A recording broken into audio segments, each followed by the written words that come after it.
Chair, the meeting is streaming when you're ready to begin. Thank you very much. I'll just give it a couple more minutes.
DSKTOP OS4S3F4 disconnected.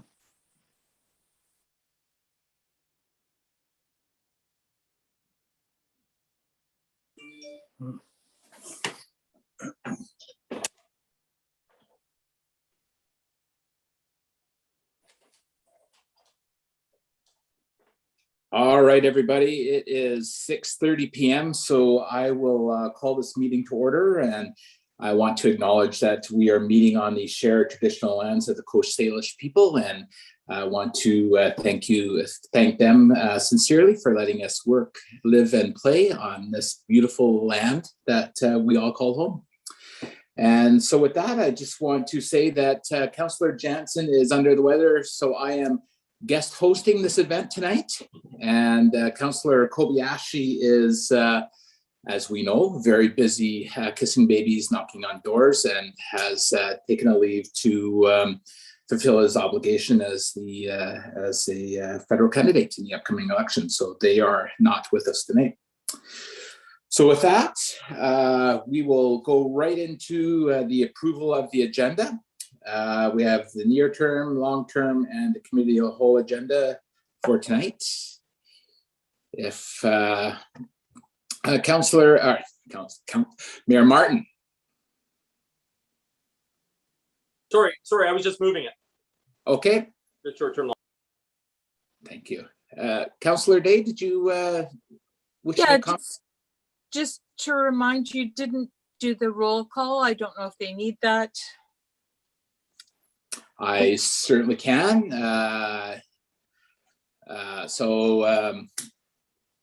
Councillor Baxter. I am here. And Councillor Parkinson. I'm present. Councillor Day. I am here. Mayor Martin. Present. And as already stated, Councillors Jansen and Kobayashi are away. I think I've gotten everything. Good. So we do have a motion on the floor. Any discussion? Councillor Day? Thank you. I just wanted to check in.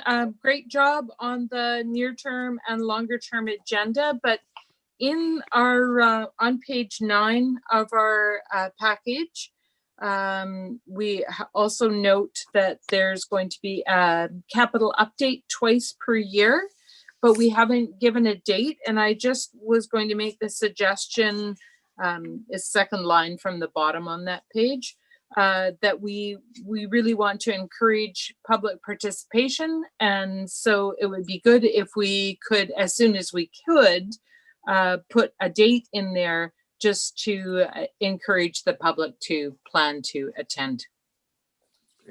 Thank you for noting that, Councillor Day, and I'm sure staff have taken that note. Appreciate it. Great.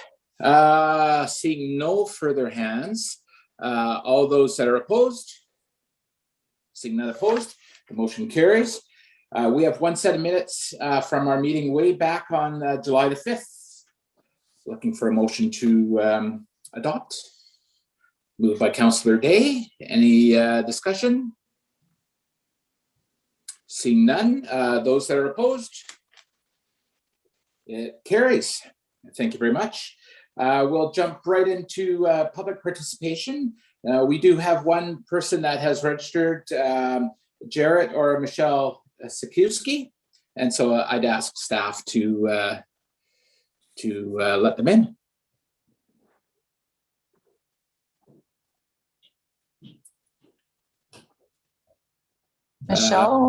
Michelle, if you could press *6 to join the meeting, please, on your phone.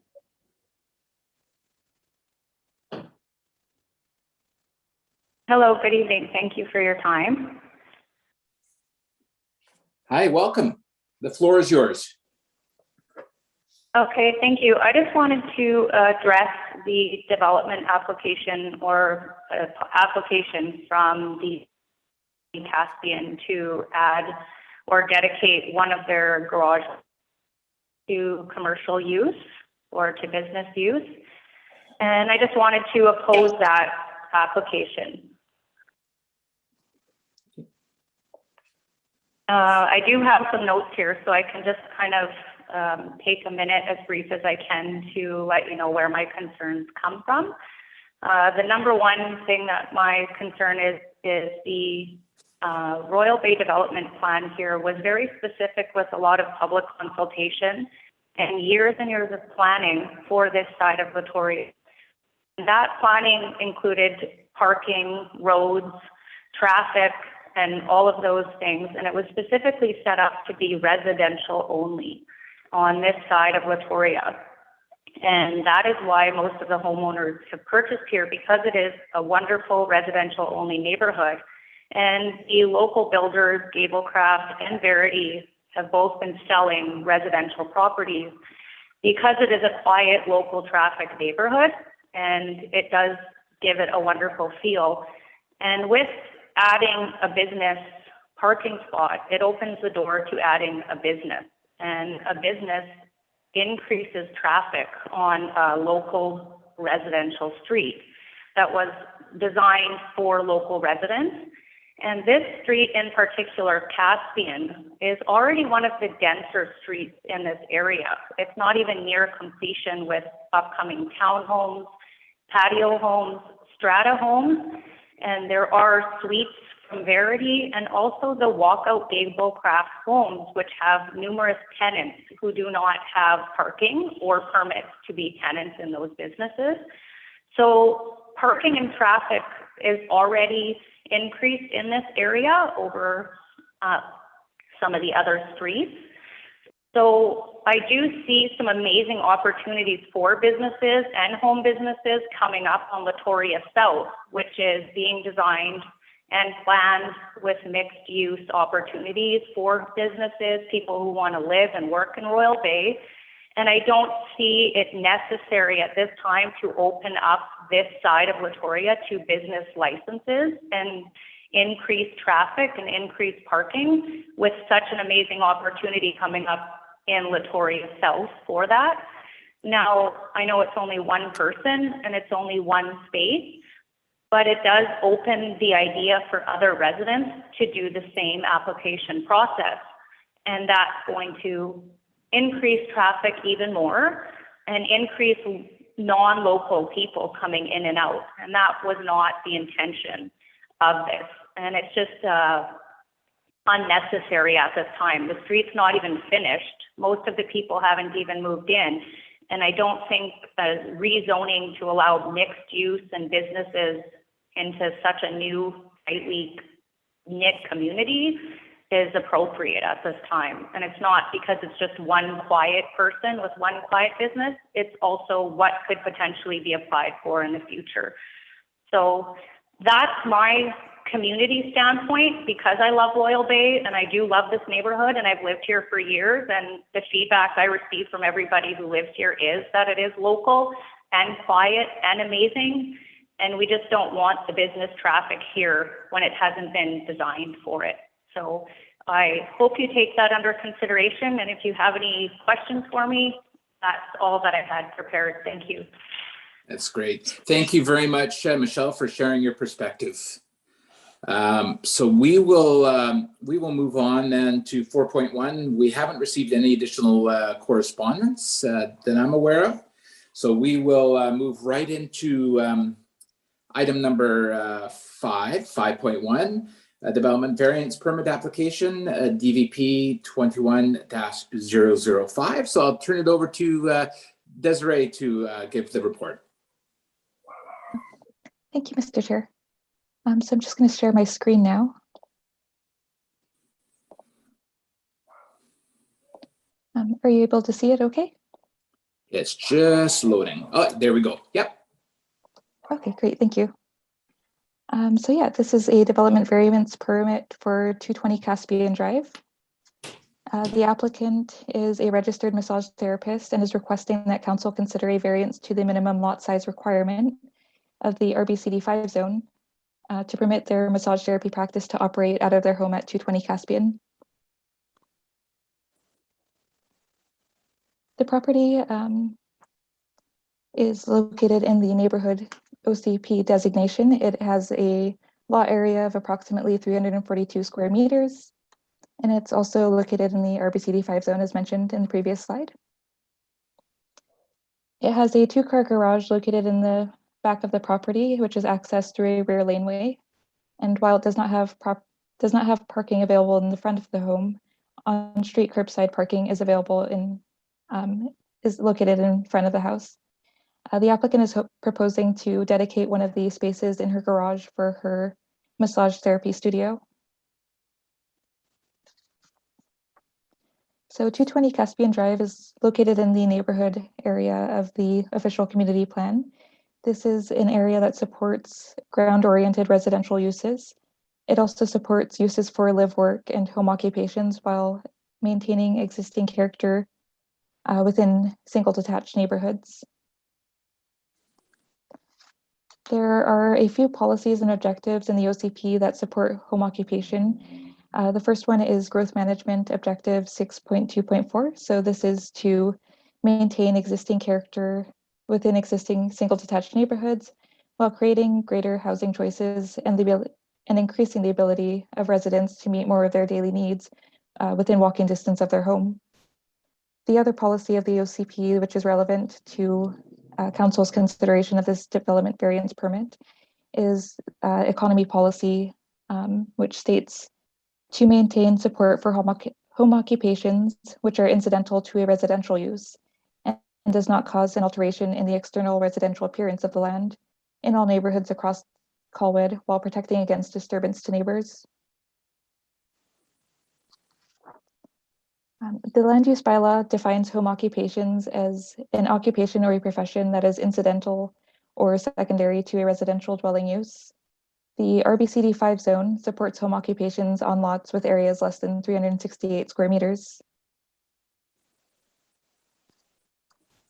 The following home occupation and parking provisions are relevant to consideration of this application. So the first one is off-street parking, section 2.2. This regulates off-street parking requirements for a range of uses, including residential uses. So for a one-family dwelling, 2 spaces per dwelling unit are required.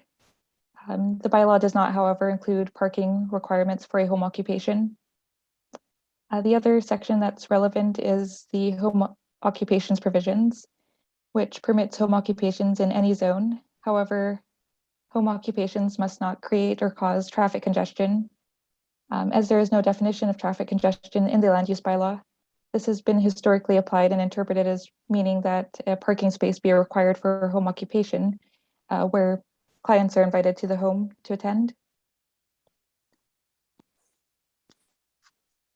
So there are 2 main points of discussion that are relevant to this application. The first is that non-office home occupations are not permitted on small lots in the RBCD5 zone. So with respect to this lot size conflict, council may wish to consider that the difference in lot size is minimal. It's only 26 square meters difference. The OCP supports home occupations in all neighborhoods and encourages uses that increase walkability. Most of the applicant's clients are within walking distance of her home in Royal Bay, and they are currently operating a mobile practice, which requires them to drive to their clients' homes throughout Royal Bay and park in the public right-of-way. Lastly, the RBCD5 zone was introduced prior to the official community plan update in 2018. So the zone might not align with its policies and objectives for home occupations. An immediate action of the OCP is to review and update zoning to support home occupations. The other point of discussion has to do with parking. So to this point, council may wish to consider that land use bylaw does not regulate parking for home occupations. Instead, the bylaw requires that home occupations not create or cause traffic congestion. As mentioned earlier, there's no definition of traffic congestion, so staff have historically interpreted this to mean that parking be provided for the home occupation. At 220 Caspian Drive, there's not a possibility of locating a third parking space on the property. So to prevent traffic congestion, the applicant is proposing to use one of the spaces in her garage for the home occupation.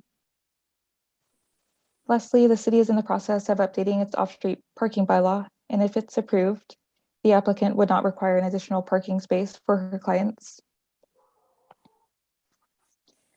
With respect to this application, the applicant has conducted community engagement with her neighbors and has received 48 signatures of support for the approval, or signatures of support to approve the application. She's also received 8 letters of support, and staff have also received 2 letters of opposition. The applicant is here tonight to speak to her request for a variance as well. So the following 3 options are provided for committee's consideration based on how the committee wishes to define traffic congestion. So if traffic congestion does not require a parking space for a home occupation, then committee may wish to consider option 1 to approve the development variance permit. If the committee agrees that traffic congestion does require a space for the home occupation, then the committee may wish to consider option 3, deny the development variance permit application. And then the second option here is to defer for further information. Thank you. I think at this time, I'm happy to take any questions that you may have. Great. Thank you very much for your presentation there, Desiree. And before we move on to committee, I will turn the floor over to the applicant, Sarah Sanderson, if you had any words you wanted to provide council. Hi, yes, can you hear me? We can, yes, thank you. Thanks, new to this whole Zoom thing. So just wanted to let you know that yes, I am working as a registered massage therapist currently in Royal Bay. Since April of this year, I am now treating more than 52 families within this very community, which is, as we know, is growing very, very fast. As there is no other registered massage therapy location anywhere close to here, it's been quite convenient for a lot of patients at this point in time, as many of them are pregnant, and in many other situations, especially with COVID, most people are working from home. My goal is to decrease my carbon footprint by having my patients walk to me, as I've expressed, all of them for the most part are living actually within here. And currently I'm driving all to them. This would also eliminate any traffic congestion, as the majority of my patients can then walk to me, as I've already said, and those that cannot, I am having them park in my garage. I wanted to be open and transparent with my community, so as of July 10th, I posted my variance on the Royal Bay Neighborhood Community Facebook page as well, and received over 68 likes and comments expressing support for this kind of service within the community.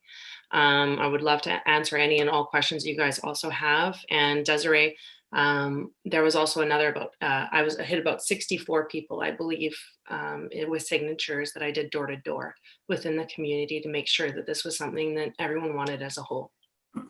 So if there's any questions, I'm here to answer. Great. Thank you, Sarah. So I've got Councillors Day and Baxter and Mayor Martin. Councillor Day. Thank you. My question is for staff. I'm just trying to sort out in my mind, because this is a development variance permit. If this is granted, what happens if the business owner in the future decides to sell the home? Is that then, does that use run with the land? Desiree. Thank you, Councillor Day, for your question. I believe that yes, if the homeowner decided to sell their home in the future, the ability to run a home occupation would continue to be permitted. even afterwards. So it'd be passed on to the next homeowner. Carrie or Brent, is that correct? Or do you have anything else to add?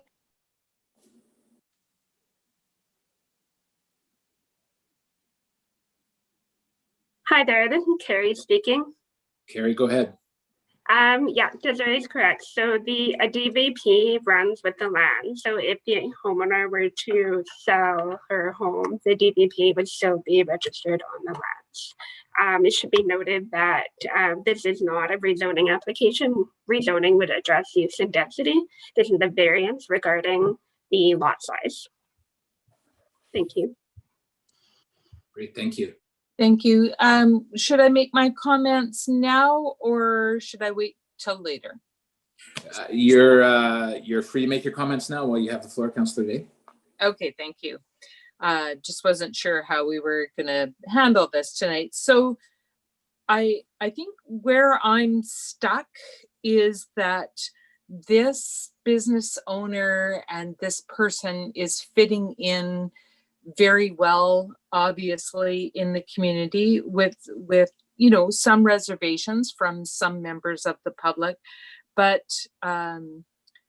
we don't have that option in the future. So a great amount of the support that exists currently for this development variance is based on the particular person and the particular business that's being considered here and how they're perceived in the community.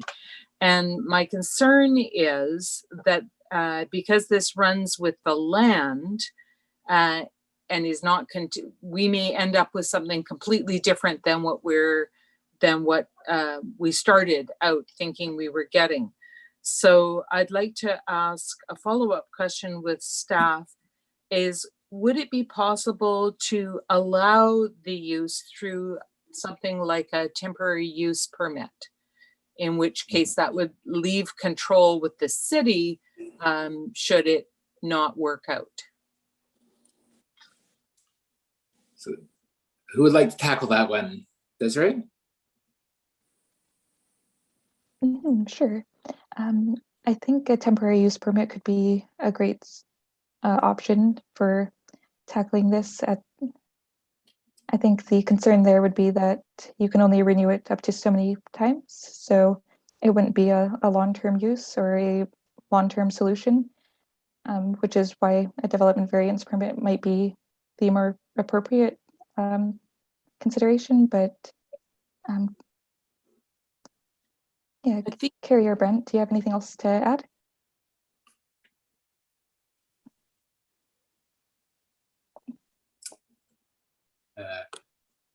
Sorry, Brent here. Brent. Yeah, sorry, we're just I'm trying to figure out trying to reteach myself how to use the video and all of that stuff. No, the temporary use could be an option for sure. It is a 2-year consideration, which would allow council or committee to see what's going on in the environment. It doesn't provide any assurances for the business owner, but certainly could be an option considered. Thank you. And you mentioned the 2 years. Didn't we do 3 years for the Sequoia Coffee with their temporary use permit with an option to renew? Through the chair to Councillor Day, yes, council could provide special considerations for a temporary use permit that brought some assuredness to the unit. That was one of the reasons for the investment of Sequoia. You're exactly right. Okay, thank you. Great. Was there anything else, Councillor Day? I'm good, thank you. Great, thank you. So I've got Councillor Baxter next. Okay, I have a similar question to that last one. Is it possible to put a time limit on a variance permit? Brent? Through the chair to Councillor Baxter, not that I'm aware of. Okay. Is there a limit to the number of times that a temporary use permit can be renewed? I do not believe so. I think that it could be considered on a cyclical basis as directed based on the term, maximum term 2. I've just got a note from Carrie. Carrie, would you like to comment, please? Carrie? Hi there, thank you. Sorry, I'm having a hard time finding my hand button tonight, but a temporary use permit is limited to 3 years. And then under the Local Government Act, you can renew it for another 3 years, but that's it. The intent is a temporary use permit should lead to rezoning. But again, this goes back to my previous comment that this is not a rezoning application. This is a development variance permit regarding a specific item in the land use bylaw, which is the lot size provision of the RBCD5 zone. Thank you. Okay, so we could grant a temporary use permit, possibly renew it in the future, or possibly have it converted to a development variance permit, or rather replaced by a development variance permit. Personally, I'm not particularly concerned about the future of this, as long as we, and I believe we can, restrict it to RMT use. Can staff just confirm that we can restrict it to our RMT use? Brent?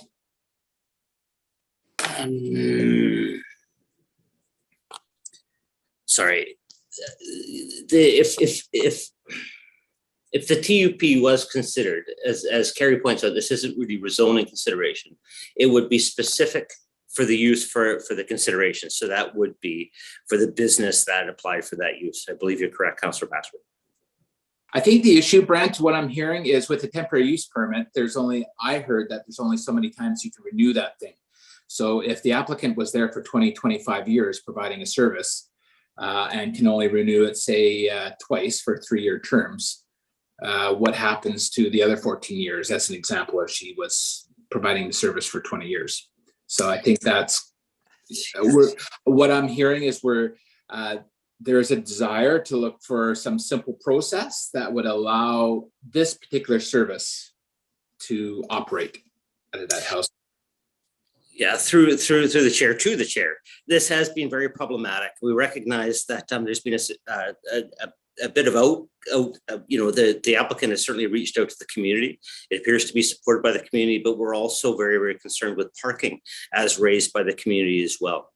It creates that do loop of that definition almost as it specifically applies to the individual use cases. The DVP, one of the concerns with that as it stands clearly is that it's not specific and resides for time. This is a challenging one, I agree. Michael? If I can continue, there are hundreds of, I think it's hundreds, it might be in the high 100s of home-based businesses in Colwood. And I have no recollection of any of them causing a traffic problem, but this one in particular, given that people would turn up one at a time and depart before the next one, or almost coincident with the next one arriving, it doesn't really sound like it can create anything resembling congestion. I think it takes more than 1 or 2 cars to create something we would call congestion. Now, I know that one of the speakers may be concerned that if we approve one business, that may lead to more, but I would just like to confirm with staff that Council is perfectly at liberty to approve this one variance permit or temporary use permit and then never approve another one in the future. There is no legal precedent set that the next one has to be approved. And of course, if it was approved specifically as an RMT use, even the moral precedent would only lead to more RMTs. So I don't really have any concerns on those, but Mr. Molnar, you did answer the question about whether you can restrict it to RMT use if it's a temporary use permit, but what about if it's a development variance permit? I thought I'd seen an answer to another councillor's question that says a variance permit can be restricted to RMT use. The consideration here is home occupation, which is a provision of the zoning consideration. RMT is just a factor of that home occupation. So what I hear you suggesting, Michael, is that we continue with the statement of home occupation with a subset clause for home occupation specific to RMT.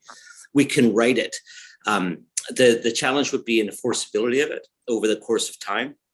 And the fact that there may be no way for staff to actually follow up and ensure that the community concerns or the applicant's primary principal use is still maintained. Could be very challenging. Yeah, I was thinking of it more as a something that you could use if the use did turn into a problem at some point in the future, and then you would be able to look at the situation and say, it was restricted to RMT. Sorry, you have to restrict it to RMT. I just don't see any way that the projected use, even if people do turn up by cars, which I would think is unlikely given the current situation. But even if they did, I still don't see it causing a problem. Only a change to a business where, that might have meetings of 4 or 5 people, that might cause a parking problem, obviously. But that would be a different use. I'd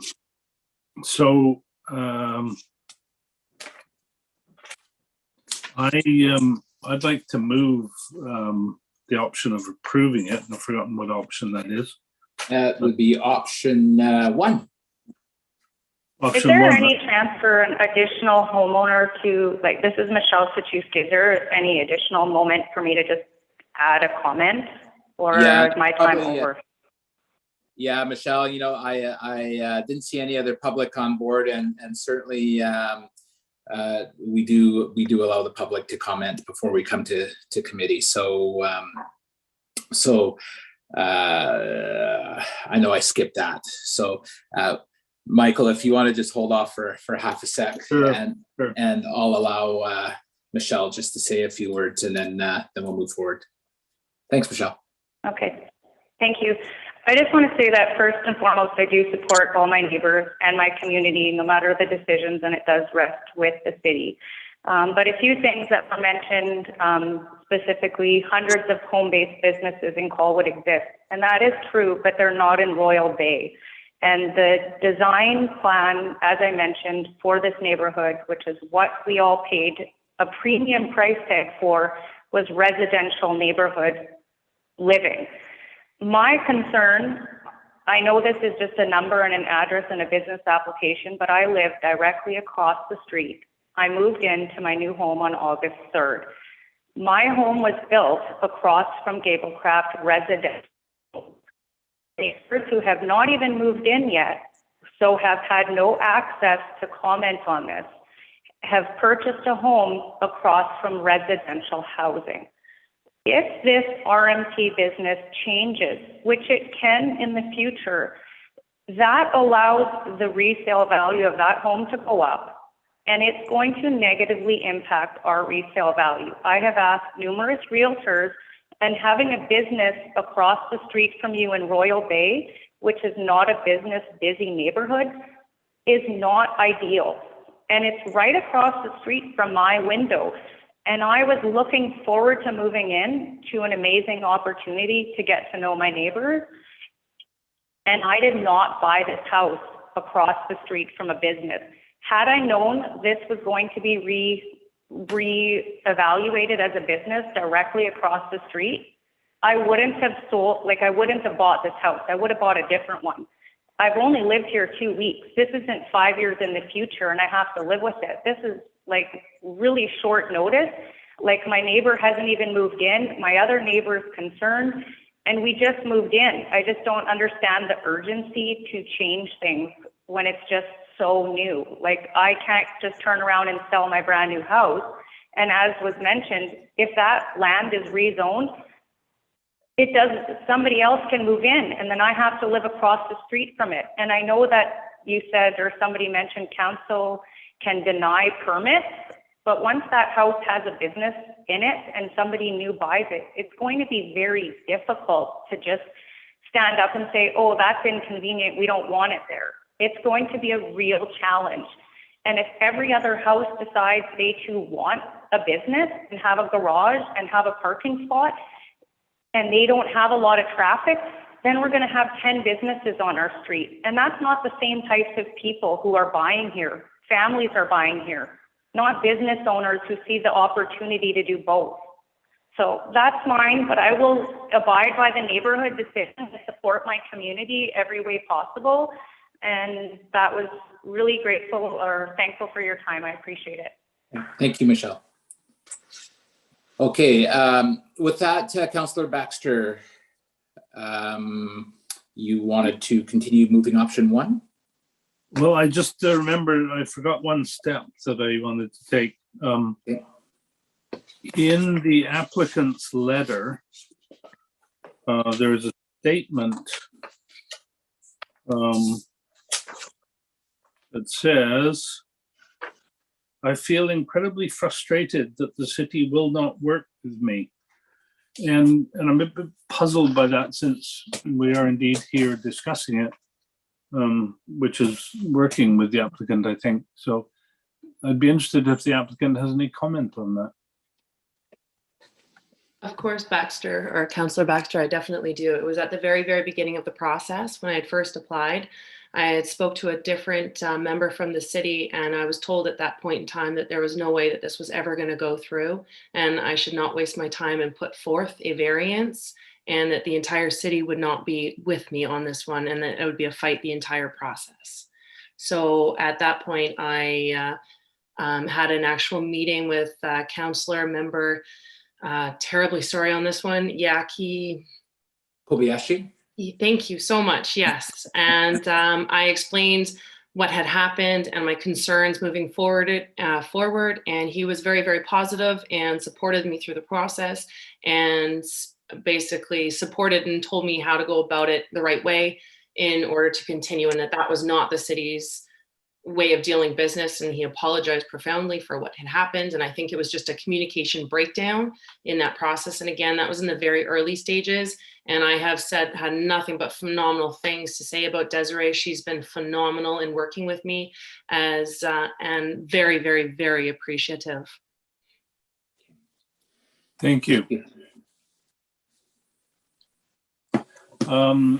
Right, well, I won't comment any further on that. So I'm moving option 1 with apologies to the person that does object, but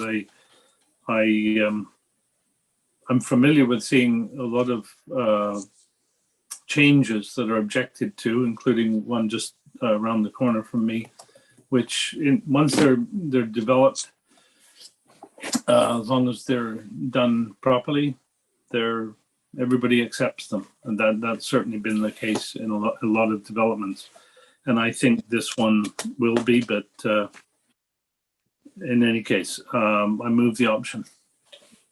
Thank you, Councillor Baxter. So we do have a motion on the floor. I still have Mayor Martin and Councillor Parkinson with their hands up, so I'll go to Mayor Martin. Thank you.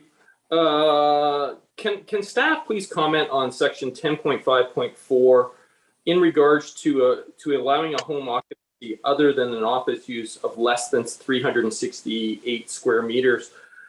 Can somebody comment who was actually with the city at the time that this land use bylaw was passed, and why that number was there specifically, and why that number is there specifically? I mean, we're talking about a lot that is 26 meters square less.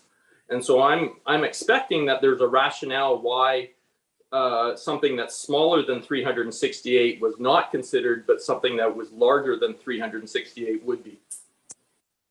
Brent or Carrie? Carrie, I see your hand. Through the chair, thank you very much for that question. It is a very good question, and it was something that staff have noted, that this limitation on the small lot for 368 square meters is only embedded in the RBCD 5 zone.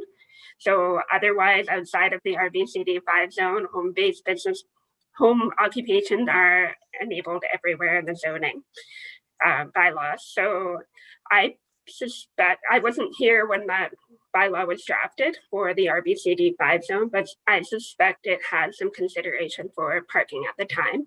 And I noticed Ian Borhill has his hand up, and he was here at that time. So I will pass it on to him. Oh, Ian, off to you. Hi there. Thanks for the opportunity to speak to this. I can't recall exactly the rationale behind that specific dimension being the basis for the regulation.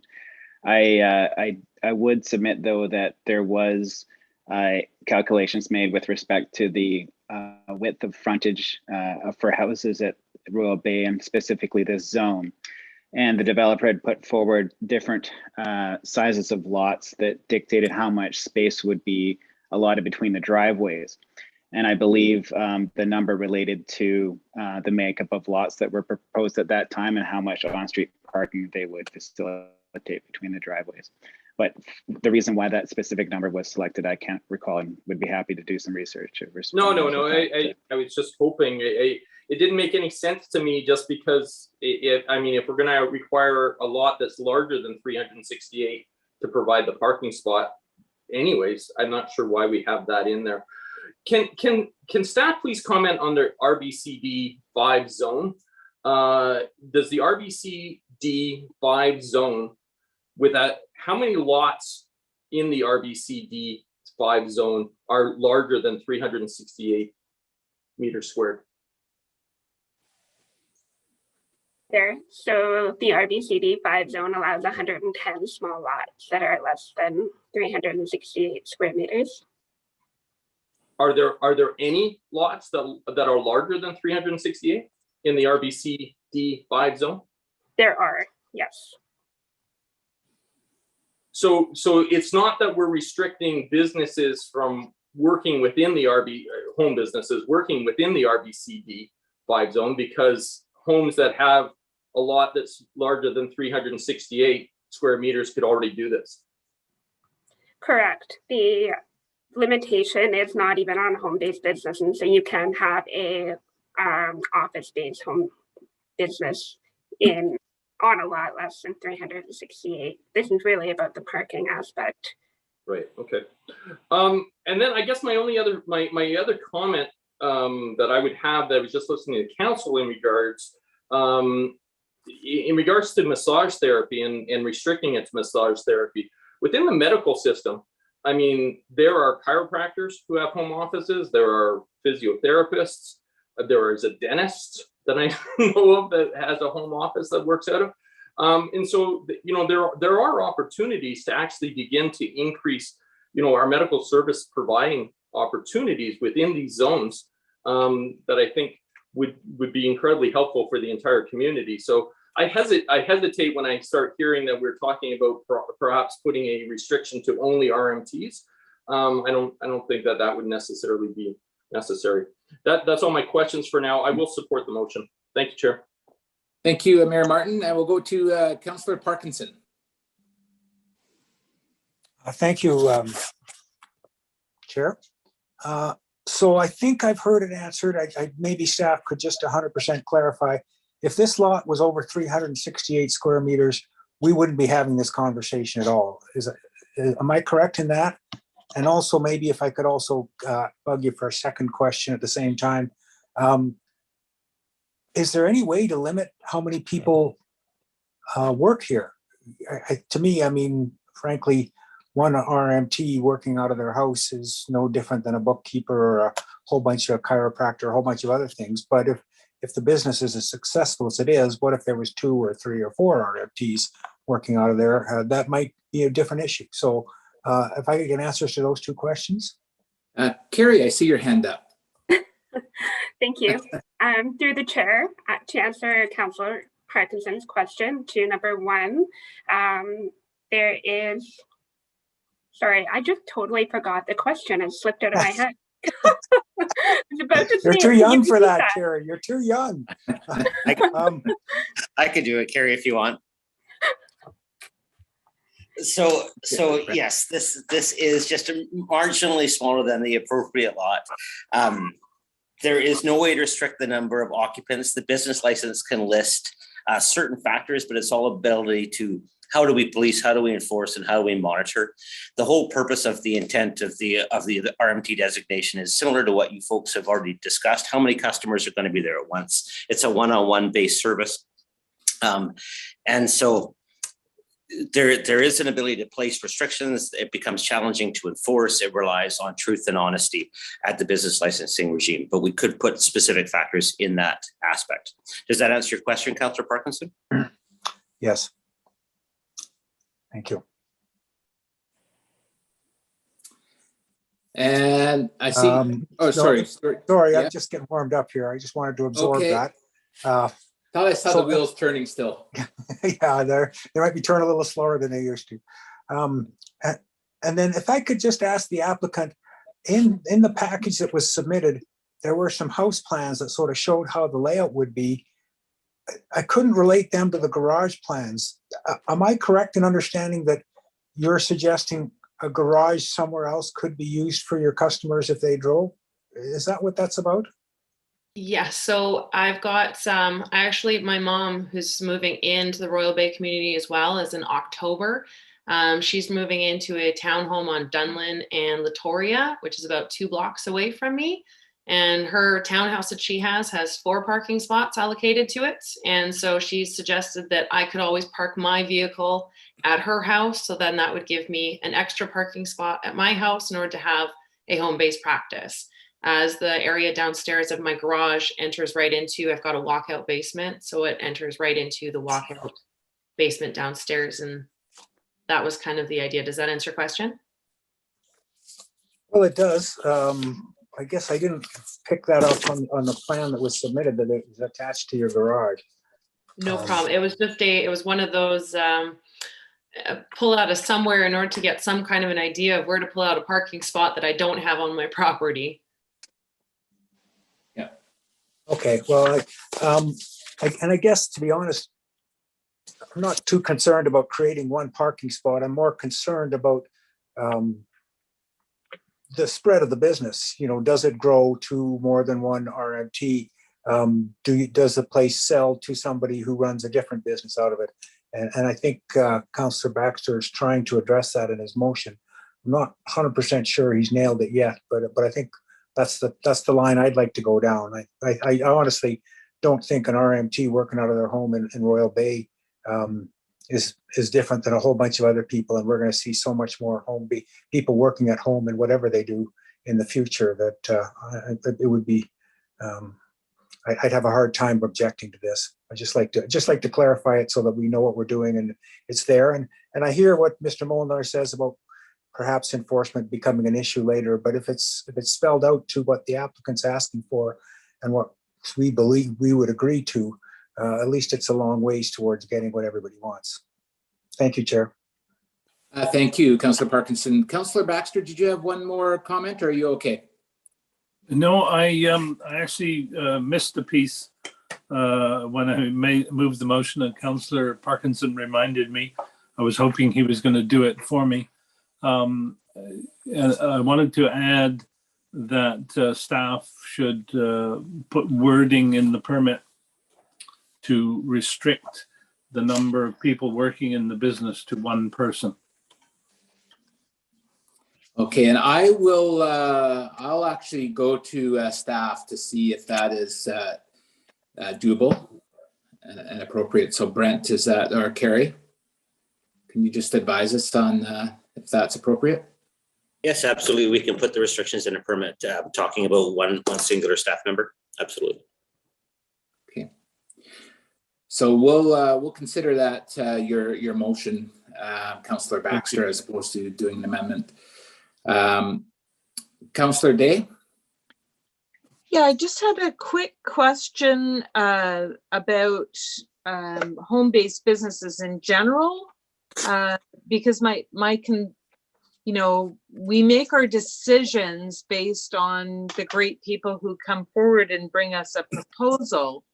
But, probably what we're dealing with 10 years down the road is completely different. So for business licenses, if there was, certainly I'm sure it won't be this business, but if there is a business who sets up in Colwood as a home-based business and it becomes a problem for the neighborhood, is there a mechanism in their business license where if there are a large number of complaints or problems, that business license would be denied or some sort of, I'm looking for the stick that goes with the carrot of the good behavior and everyone working well together at home.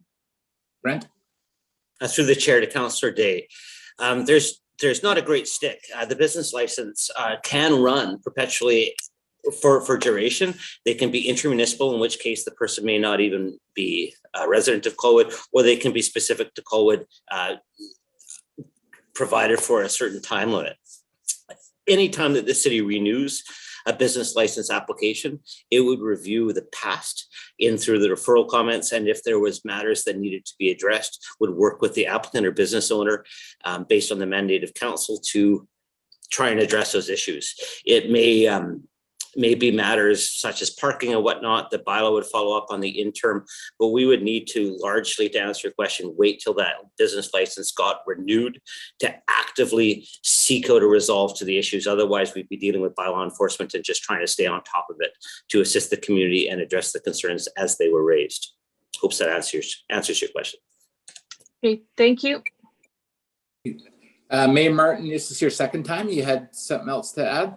Yeah, I do. And it's just because of the additional to the motion. When you call the question, I'm going to ask that you sever the point that Councillor Baxter has added in regards to a single staff member. I do not support that. I do not think that that's a position you should be going with. And from a simple standpoint, for example, if you're dealing with an MD, and you have a male MD and doing an exam on a female, he will be required to bring a third party into the treatment room with them. And so by restricting it to one person only, I think that's, I don't think it's necessarily the healthiest thing. So I'm supporting that aspect of it. I just want maybe to clarify that, Mayor. I think it was just one RMT that's working, but that wouldn't necessarily restrict that observer, as an example, to attend. Okay, if it's the case, then I will support it. But if it's not the case, then I can't. Right. So perhaps we can get a clarification on that. Councillor Baxter, was that your intent? Just one RMT working? Or one person working? My intent was one person because I think we've understood that we could not control it changing from an RMT to a bookkeeper or something like that. But we can control it to restrict it to one person. And that would give us a chance to review any intent to change the business to a two-person business. It wouldn't necessarily be turned down.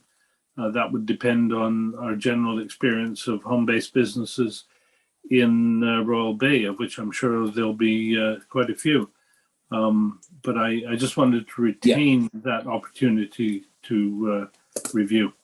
Right. So Mayor Martin, that's just one employee is what the Councillor Baxter added. Yeah, so I'm going to ask you to sever it. To sever it? Yeah, well, okay. So let's back up then, and we'll. So we've got a motion on the floor. Councillor Baxter is making an amendment to the motion. Let's do it the correct way then. The amendment is to restrict the number of employees to one in this zone. Am I correct, Councillor Baxter? Yeah, I phrased it as the number of people working in the business, just in case the owner wasn't counted as an employee. Okay. Could we just check with the applicant whether that's appropriate or not? If that's their intent?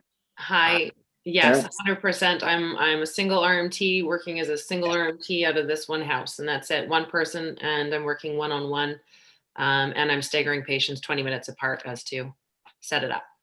And I only have 3 days a week. Okay, so are we clear on the amendment then? Okay, so on the amendment, those that are opposed?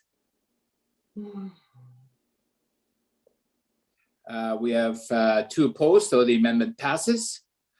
On the main motion, I think we probably beat this one up pretty well. I will be supporting it.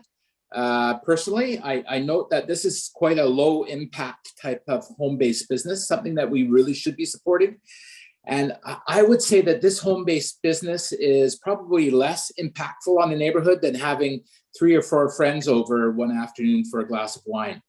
And really common sense is there is not going to be a neon sign outside this house advertising RMT services or that it's a small business, right? So I have a hard time thinking that if the applicant moves on, that all of a sudden we're going to attract another small business that will generate 10 cars at any one time.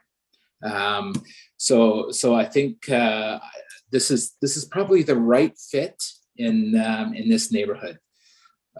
So with that, Councillor Day, quickly, and then we'll call the question.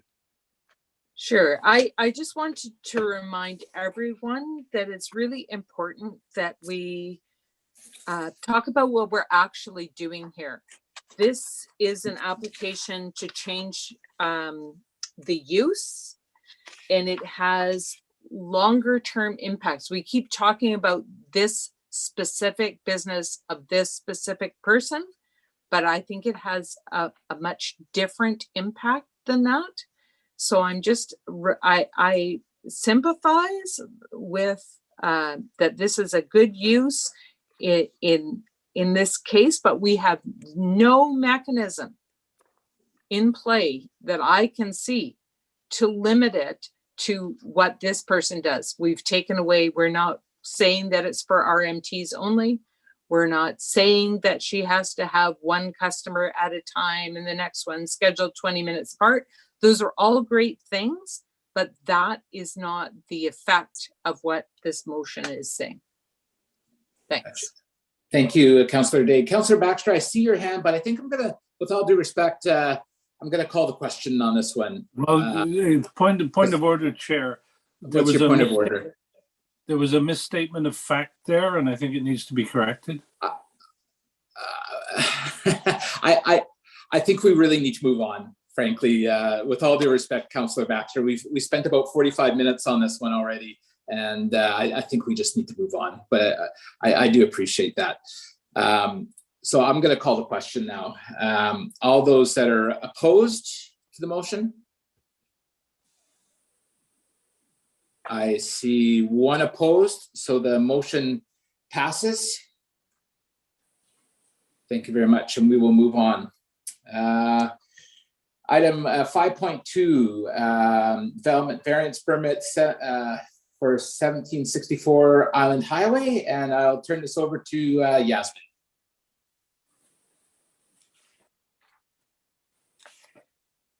Thank you. I'm going to be sharing my screen here shortly.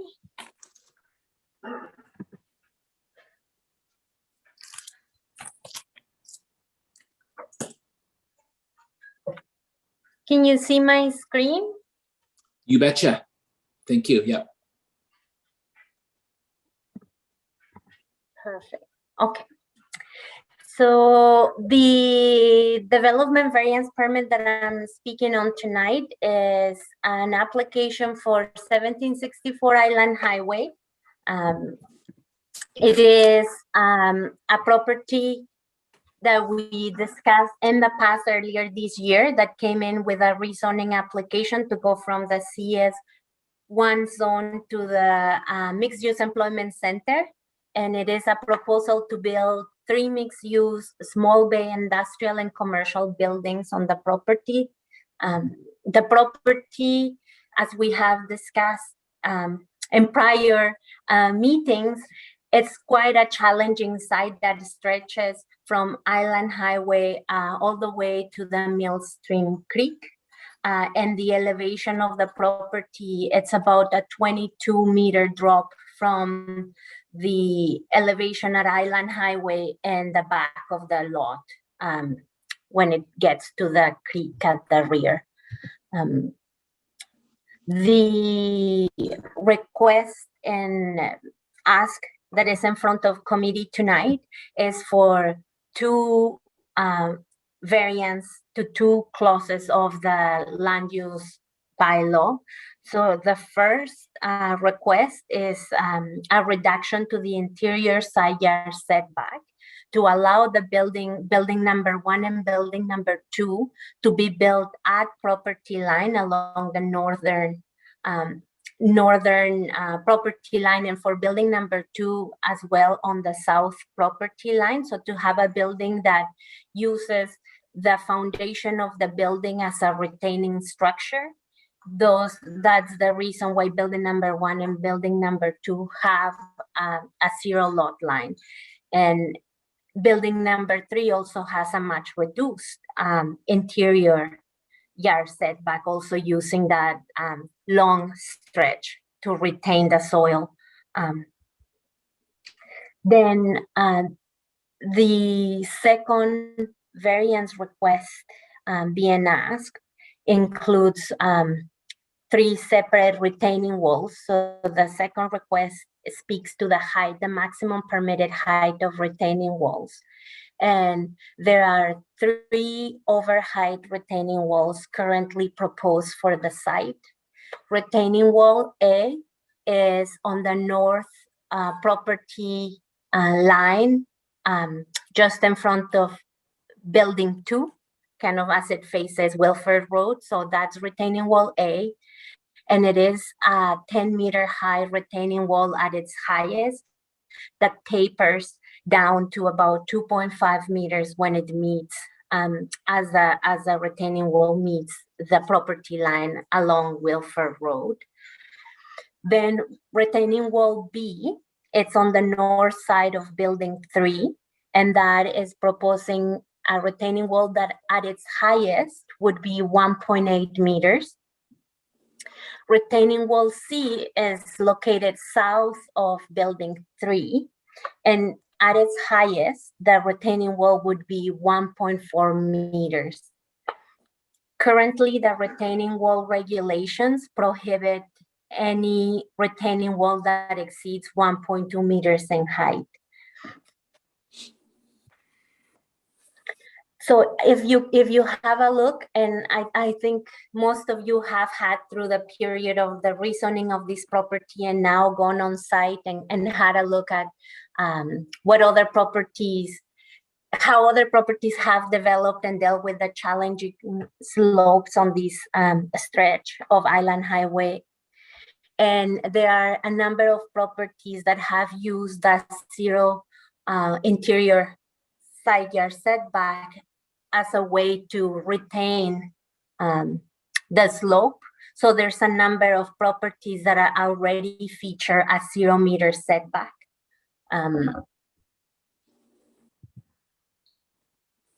The retaining wall details for retaining wall A are included in the report and are also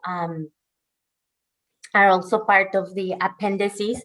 But as you see, this retaining wall is integrated with the facade of building 2, and it will feature the exact same material and pattern of design as the facade of the building.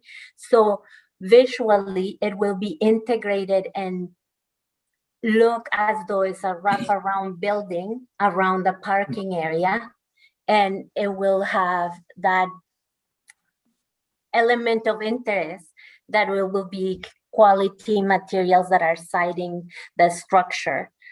There is the reason for the height of this particular retaining wall is the fact that the property immediately to the north has a 9.5 meter difference in grade from the proposed road of Wilford, the grade at Wilford Road that needs to be subsequently matched at the parking area level, that grade is substantially lower than the current grade of the property to the north.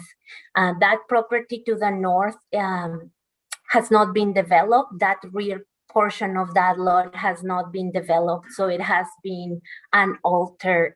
Therefore, it presents quite a challenge when trying to meet the grade of a new road. You can see here kind of the view of building 2 from Wilford Road and how the challenging slope on the property to the north, as well as the view from Wilford Road and how the building in and of itself visually, the aesthetics from Wilford Road will look as though the building continues and wraps around the corner. Retaining wall B, the one that is located north of building 3, it's a much more low profile retaining wall that will not be visible from the street, and that will similarly continue the theme of the exterior facade of building 3 on its side, and it is only a 1.8 meter wall, I believe this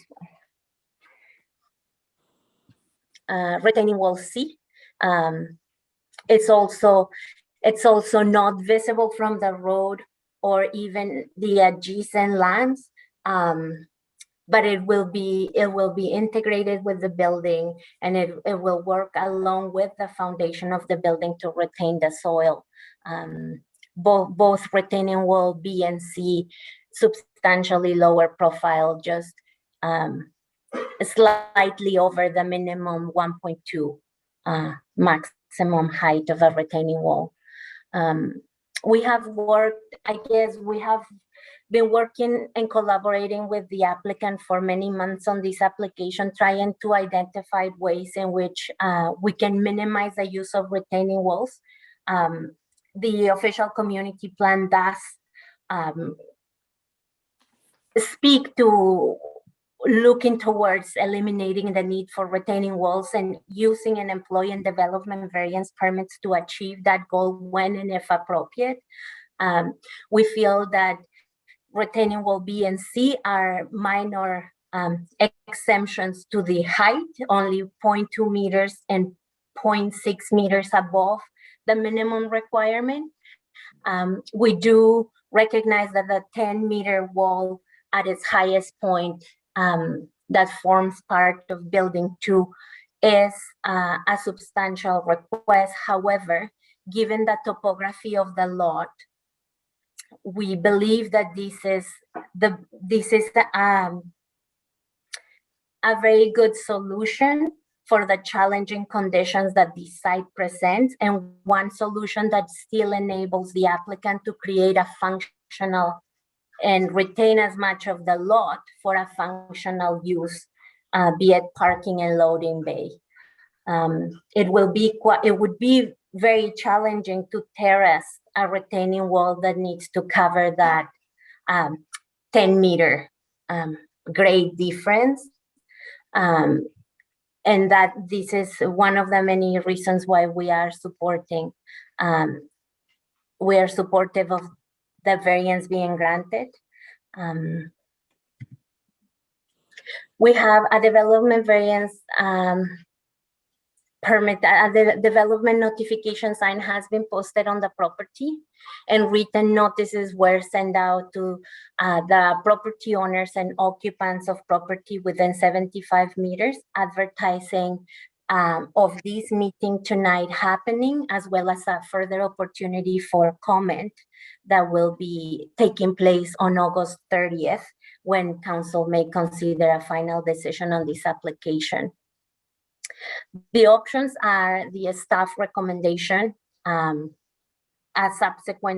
Another option B could be that the application be deferred for further information, with committee specifying what elements you would like to see more information on.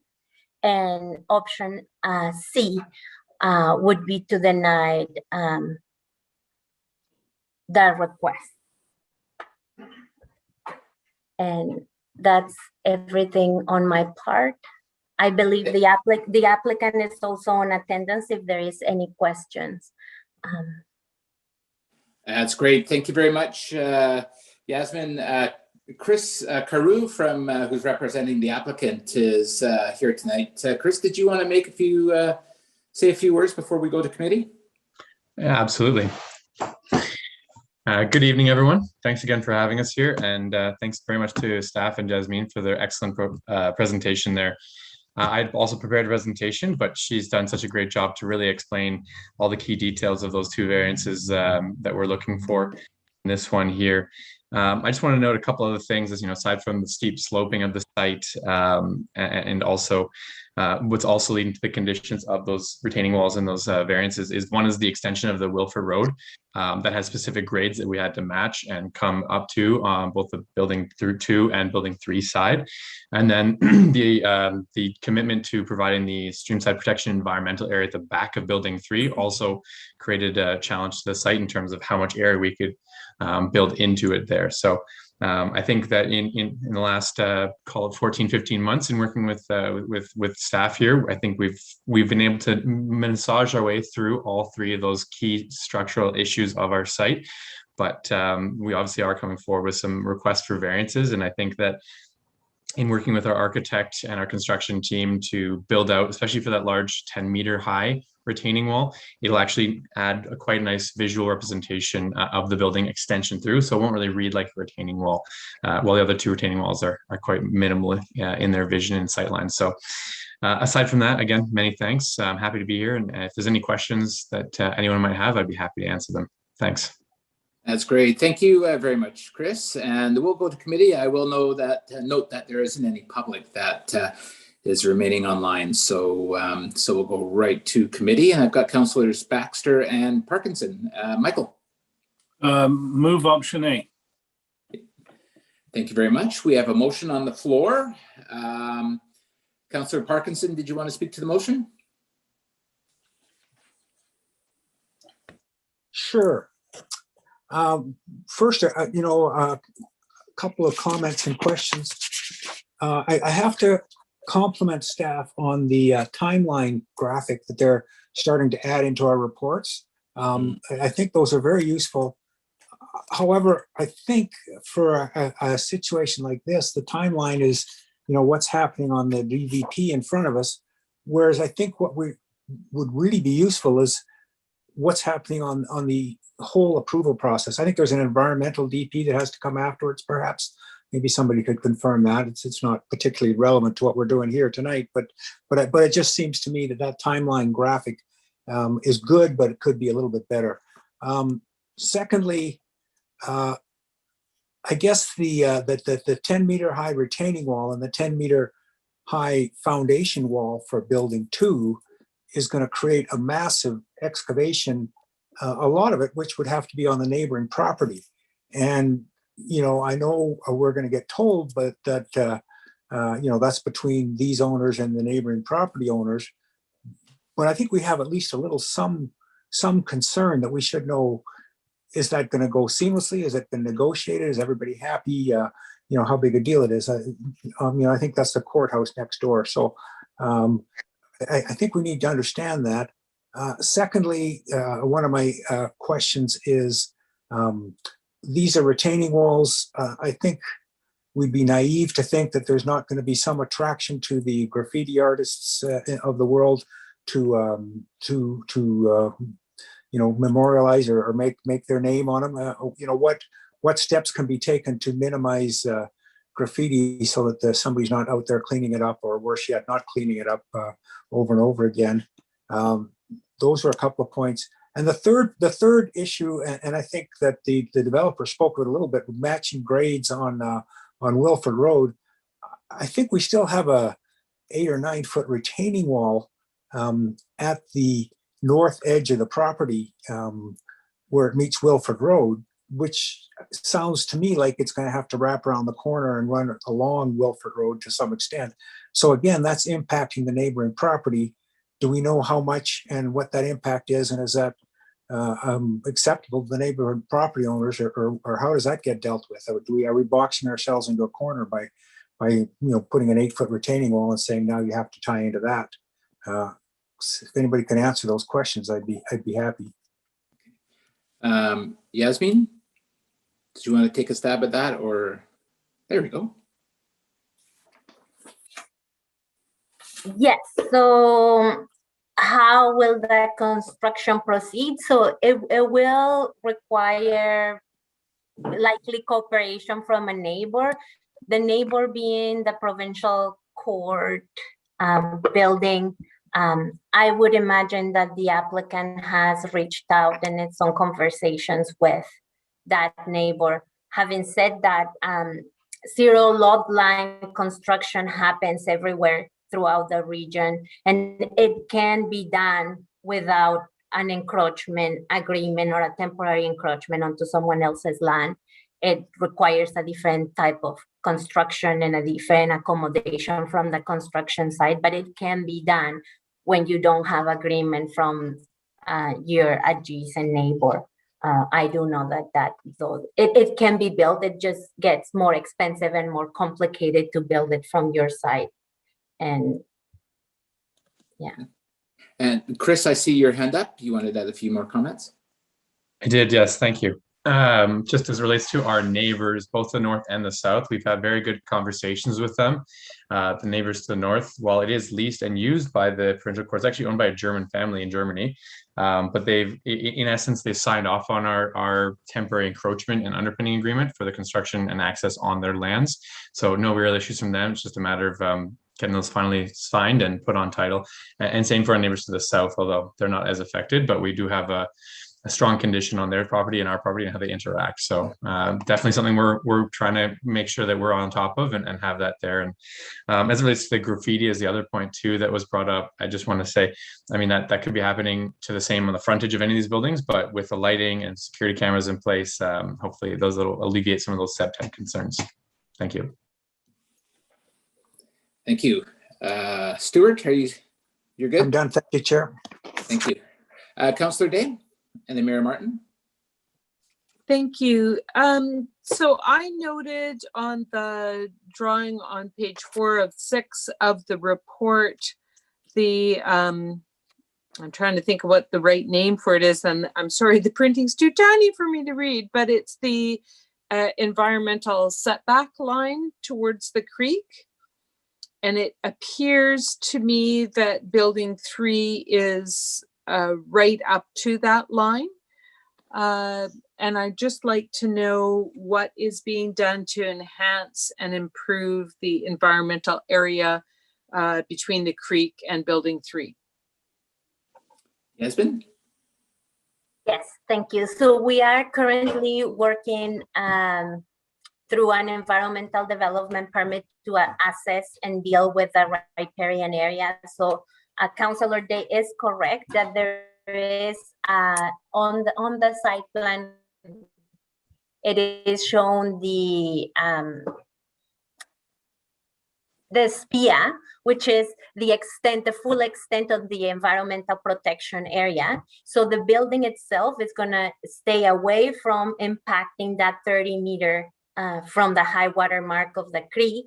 There will be some temporary encroachment during the construction of the building to be able to accommodate that construction. And the qualified environmental professional is outlining the terms of the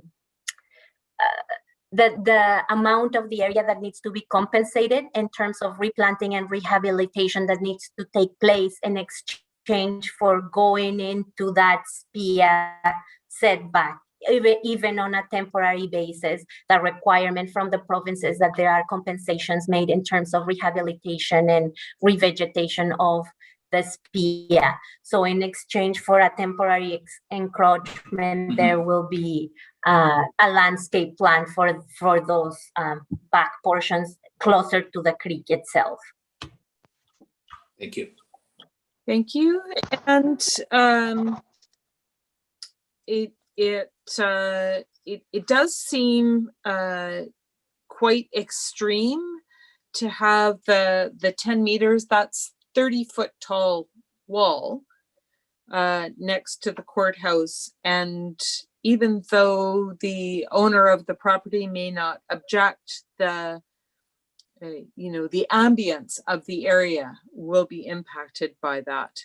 And I do have difficulty accepting that as our best way forward. So thank you. Thank you. Mayor Martin? Thank you. I have one question for the developer, and it's in regards to the 10-meter retaining wall.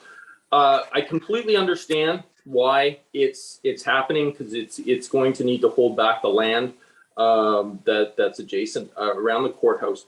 I guess my question to you, though, is if that land gets developed and they dig down as well to build something, and so now there is no longer 10-meter high because they've gone to the same level on Wilford, I'm going to have an orphan retaining wall that doesn't actually need to be there anymore.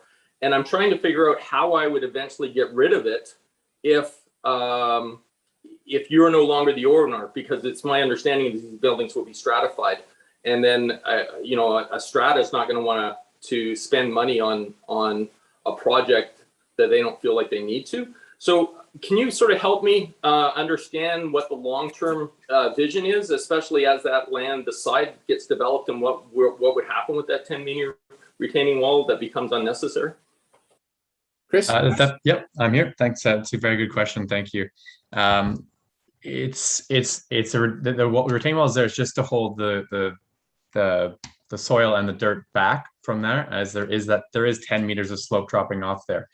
Should someone come and want to redevelop that entire site, and they have the ability to site plan of it, they can entirely be in their works to remove that wall, because it's not structural for the building. It is just there to retain the soil from overflowing into our parking lot.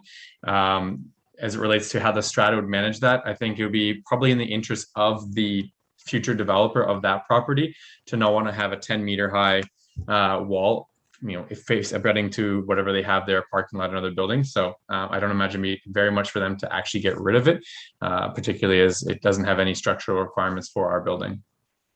Okay, thank you. Sorry, Chair, can I just ask one more question? But I want to ask the same question to staff in regards to what would our processes be as a city to facilitate that? Yasmin?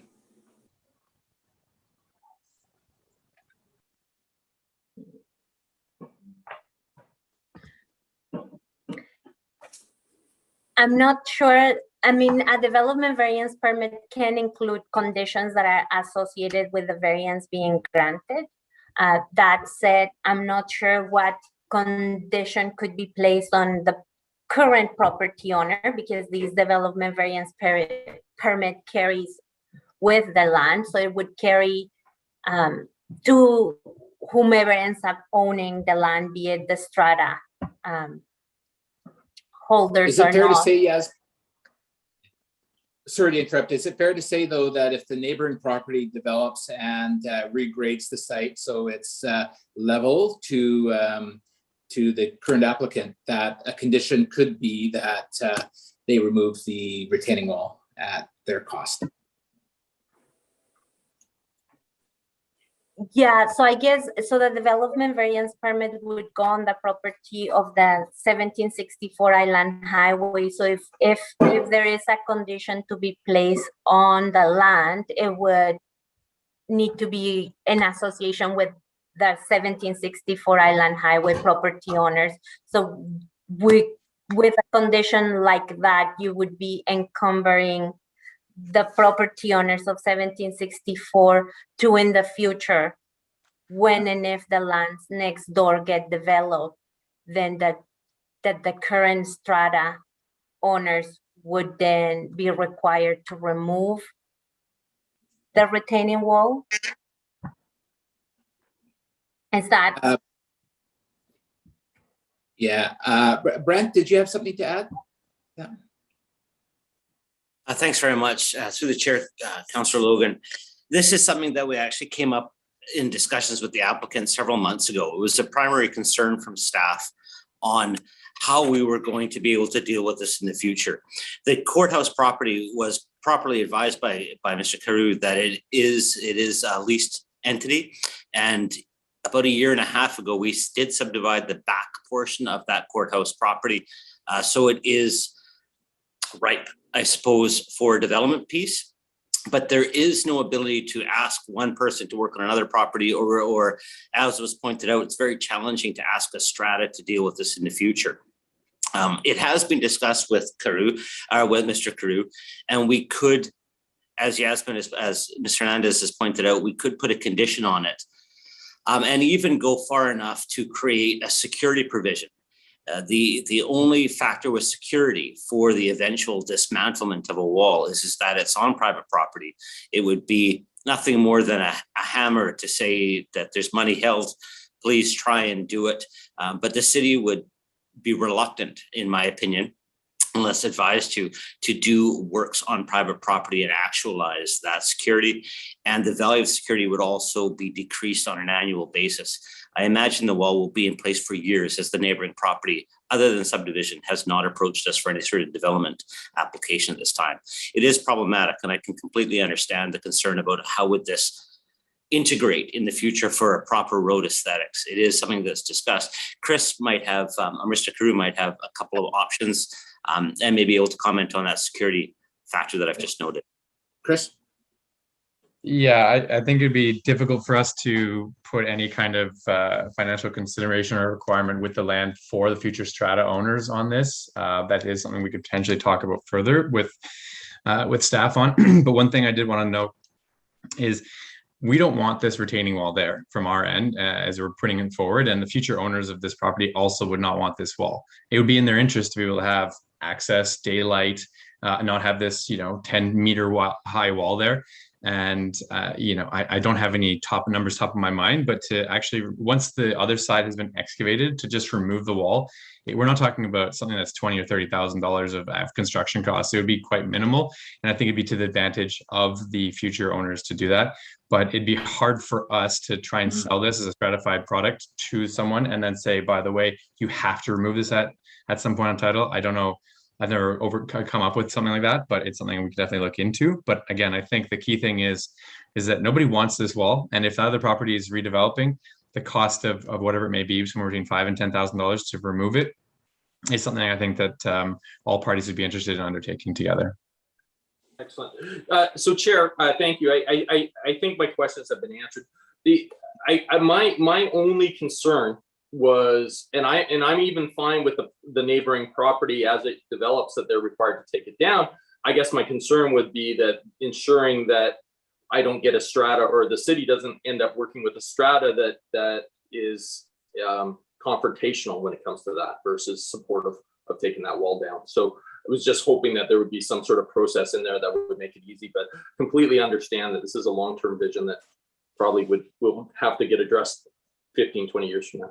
So thank you, Chair. Thank you. Councillor Parkinson? Yeah, just wanted to support what the mayor and the developer said. I think spending a lot of time trying to craft the perfect solution for what may be when it develops, the property next door develops sometime in the future is, we got better things to spend our time on. When that problem comes up, it'll get resolved, I'm pretty sure. As Mr. Carew says, it's not a big ticket item and there's advantages to everybody. So I'm saying, let's not get our staff burrowing away trying to solve a problem that isn't worth solving. No, I agree with you. I agree with you there. And I'm actually quite thankful that we're not looking at a stacked rock retaining wall, and there's something that's actually going to look rather attractive. So I appreciate the effort the applicant is putting into to that for sure. So I don't see any further speakers. So we do have a motion on the floor, and that's the staff recommendation. So I will call the question. Those that are opposed? Councillor Day is opposed, so the motion passes. Next item is item 5.3, rezoning for 1905 Souk Road, site-specific text amendment to allow for retail cannabis at Unit 2, 1905 Souk Road. And Desiree, the floor is yours. Thank you, Mr. Chair. I'm just going to share my screen now.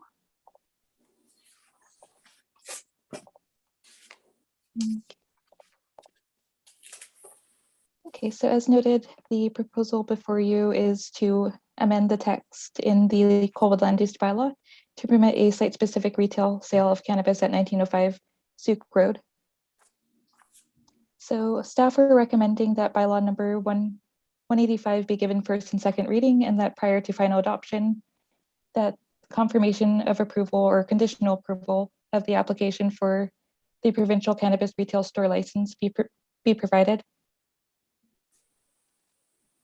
The proposal is to allow a retail cannabis store at 1905 Souk Road, unit number 2, which is located in the Comprehensive Development 7 zone. In September 2019, the City of Colwood adopted the cannabis retail store policy, which identified guidelines for consideration of site-specific rezoning applications for cannabis retail stores. The guidelines state that cannabis stores will only be considered in established retail locations on properties that are designated in the OCP as Colwood Corners, Seaside Village, Neighborhood Center, and Mixed-Use Employment Center. The subject property is located in the Colwood Corners land use designation. This is an area where retail cannabis stores are considered and where retail uses are supported and encouraged in general. Colwood Corners is considered one of the city's 2 primary centers, and the subject property is home to multiple commercial and retail units, including the London Drugs, a hair salon, and a post office. So this amendment is site-specific, and it would limit the sale of cannabis to a maximum footprint of 1,965 square feet. It would not permit the sale of cannabis throughout the entire parcel of the land. Also, given that this is an existing retail unit, there's no proposed changes to density, floor area ratio, lot coverage, height, or setbacks. All of the renovations will be internal. As per the policy, the applicant was required to provide an analysis of separation distances between the proposed store and nearby schools, other cannabis stores, and parks and playgrounds. So the table seen here defines these separation distances and is in alignment with the policy.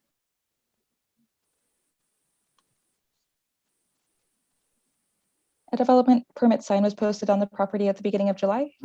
And as per the policy, the applicant was also required to hold a public meeting prior to the application proceeding to committee of the whole.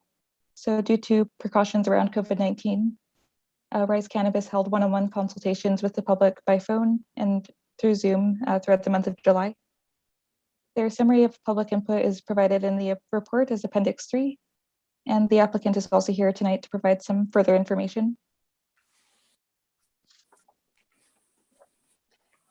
With respect to the rezoning application before you, there are 3 different options. So the staff recommendation is to give bylaw number 185 first and second reading, and option 2 would be to defer for further information, and option 3 would be to deny the application. Thank you for your time. I'll pass it back over to you. That's great. Thank you very much, Desiree. And we've got Graham Hames representing who is the applicant. And Graham, did you want to say a few words? Hi there. Hi there. Hi. You betcha. Hi, thank you. Yeah. So just to clarify for everyone, so we're moving our liquor store from 310 over to the adjacent unit beside London Drugs, and proposing a second store where it was described. The part of the original store will also be cannabis at 310 Goldstream.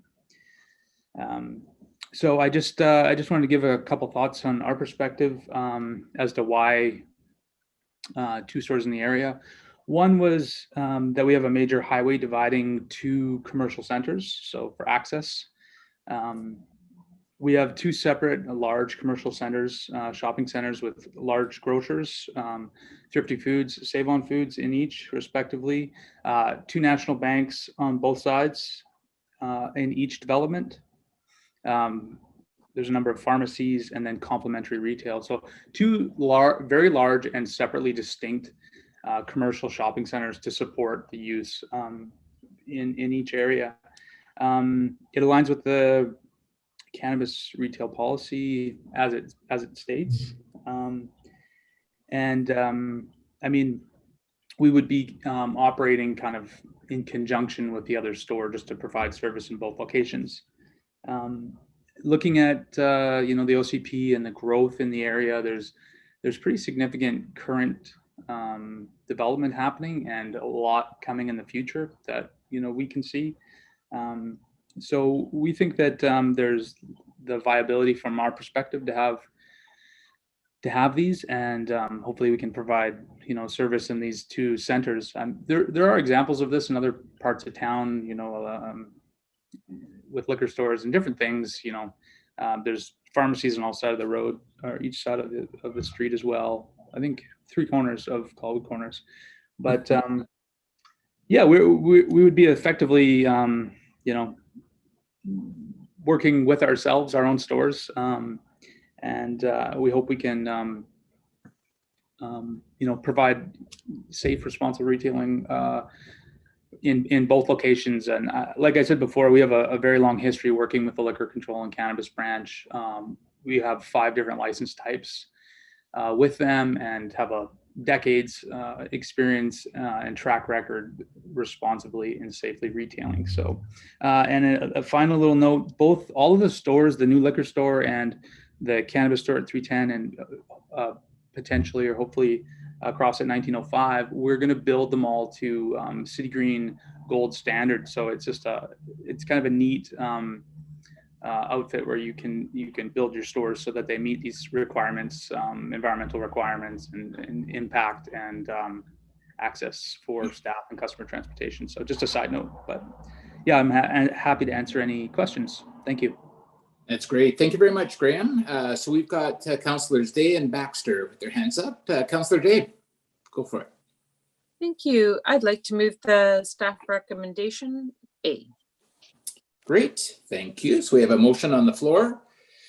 I don't see any more hands up, so we will call the question. Those that are opposed? I'm seeing none opposed. So the motion passes. Thank you very much. And we will go on to item 5.4, a report from the Manager of Development Services on the 2021 Omnibus Land Use Bylaw Amendments. Carrie, before I screw that up anymore. Thank you, Mr. Chair. So I don't have a presentation tonight, but I'll give you a quick overview. So this application is to consider administrative corrections to the land use bylaw specific to the MUEC2 zone, the CS1 zone, and the RBCD5 zone. So the changes include adding the legal descriptor for 1764 Island Highway, which is the PC urban project we just heard tonight, to the list of permitted uses in the MUEC2 zone. The second is to correct a section header number for the RBCD5 zone. And finally, to clarify the comprehensive development reference for the CS1 zone. The staff recommendation is that the proposed bylaw be considered for first and second reading and that the public hearing be waived as per section 464, subsection 2 of the Local Government Act. I'm happy to answer any questions you might have. Great, thank you very much, Carrie. I don't see any hands up, so I am looking for a motion. Councillor Day. I'll move the staff recommendation. Great, thank you very much. Councillor Parkinson on the motion. Just a question of Ms. Clark. So at the July 5th meeting, we talked about housekeeping amendments for the OCP, and they seem to be a little bit different here. Are we expecting more amendments coming later, or is this it for now? Through the chair, this is just an amendment right now for the land use bylaw. So I believe that there is an update and review of the land use bylaw as part of the strategic plan. So that will be coming. The OCP is a separate bylaw. So this is You got me. Okay, sorry, thank you. That's enough for me, Chair. Yes, it is. No. Thanks, Councillor Parkinson. Okay, I don't see any more hands up, so I will call the question. Those that are opposed? I see none opposed, so the staff recommendation passes. And we will go on to item 5.5. Boy, Desiree's been busy. Subdivision, a report on the subdivision 3415 Fulton Road and a request to update the communication and tenant policy. Desiree. Hi, through the chair, I will be speaking in Desiree's place on this item. Great. Again, I will give you a quick summary on this one. So this report outlines a request from the applicant for 3415 Fulton Road to amend the city's communication tower policy, which was adopted in 2009. In late 2020, the approving officer declined an application for subdivision for this property with respect to this communication tower policy. So the applicant wishes to sell their property as subdividable and has now requested that committee consider revising the policy to address subdivision near existing towers. The applicant has also provided background information contained in the appendix of the report with respect to their requests. So it should be noted that the federal regulation for radio communications and broadcasting antenna systems was updated in 2014. So since then, there has been significant changes to technology and all of that. So the staff recommendation is to bring forward a new report that will outline how the city's policy may be aligned with the federal policy, as well as to include consideration for subdivision adjacent to existing towers, such as the case in 3415 Fulton Road. Rachel Sansom is the applicant and she is available online tonight. So if there are any questions, staff and Rachel will be happy to answer. Thank you. That's great. Thank you very much, Carrie. And Rachel, did you want to add anything before I go to committee? If I may, thank you. Can you hear me? Yes, you betcha. Yeah, so thank you so much for this. We had, again, the owner had asked me to run a feasibility study on these properties a couple of years ago. And we had gone through all the DP requirements regarding steep slopes and site adaptive planning, as well as environmental sensitivities, and worked through how to best develop this site. And it was brought to our attention by it was Richard Buchan at the time that indeed there was this policy that required that a tower be placed a certain distance away from a subdivision, but it could also be interpreted that a subdivision could only be placed so far from a tower. So fortunately, the site had not been sold under the auspices of being able to be subdivided at that point. So that was lucky. However, the owner or the estate manager for the owner had asked that we continue to pursue, the ability to subdivide. It is a beautiful site. And indeed, site adaptive planning principles would take precedent on how to best develop the site, looking at options for perhaps straddle lot averaging in order to cluster homes and preserve some of the environmental sensitivities that are inherent on this site as well. That lot is fully serviced and it's zoned for residential use. So it has a lot of things going for it. One of the notions that we had entertained was that, of course, we would register a nuisance covenant on that property should it be subdivided, so that potential owners would be well aware of the presence of the larger tower, and that the smaller tower, actually, the lease is running out on that one. And should the land be subdivided, we would probably not renew that lease and potentially remove that second tower from the site. So those are some options to consider when thinking about how we might go about proceeding with this notion. Thank you so much for entertaining this. And I do recommend, if you have time, it's a lengthy document, but the AR Doble document is very, very well written and offers a great deal of insight into to radio and cell towers. So it's a good read. That's great. Thank you very much for your perspective there, Rachel.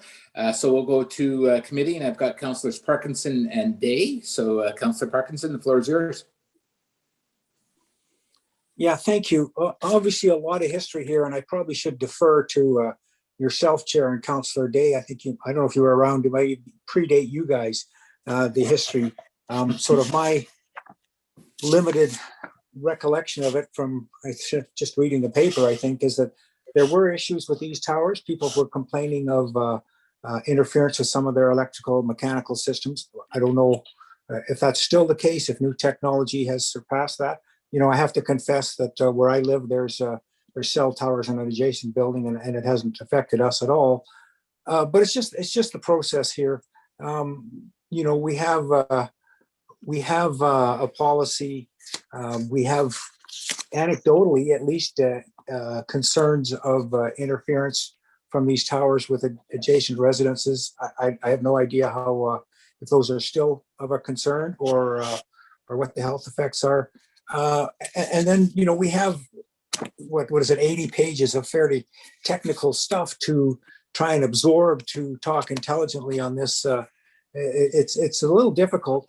What I do pick up is that the report, the executive summary of the report from Mr. Dobell says, we got two questions: whether the authorization for towers was made correctly, and recommendations for changes to established industry Canada procedures.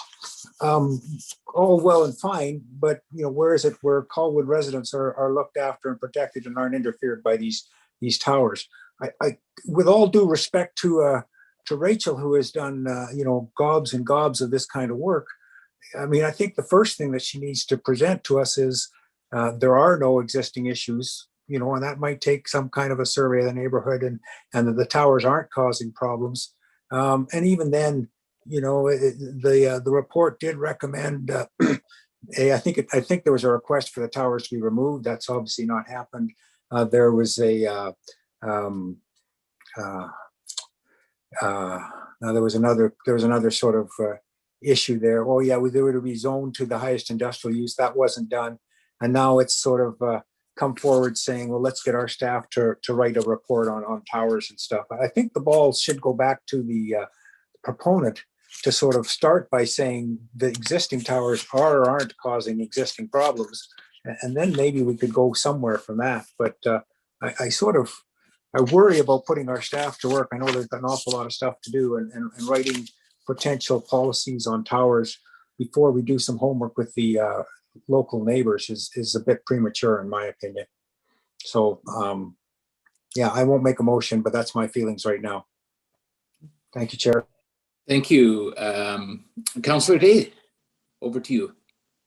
Thank you. Yes, indeed, there is a lot of history on this site, and certainly I don't think I was on council when they first were put up, but I certainly have been very, what would you say, lobbied by members of the public about issues up there, both health issues, nuisance issues.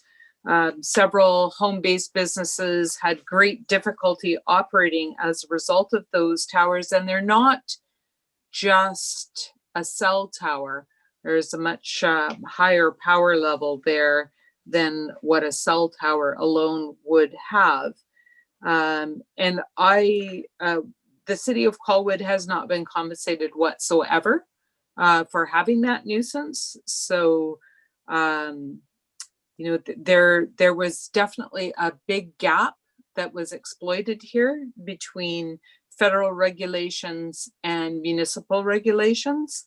And this was, the current towers policy that we have was our best effort to mitigate the problems and assure our residents that it wouldn't just continue to be swept under the rug.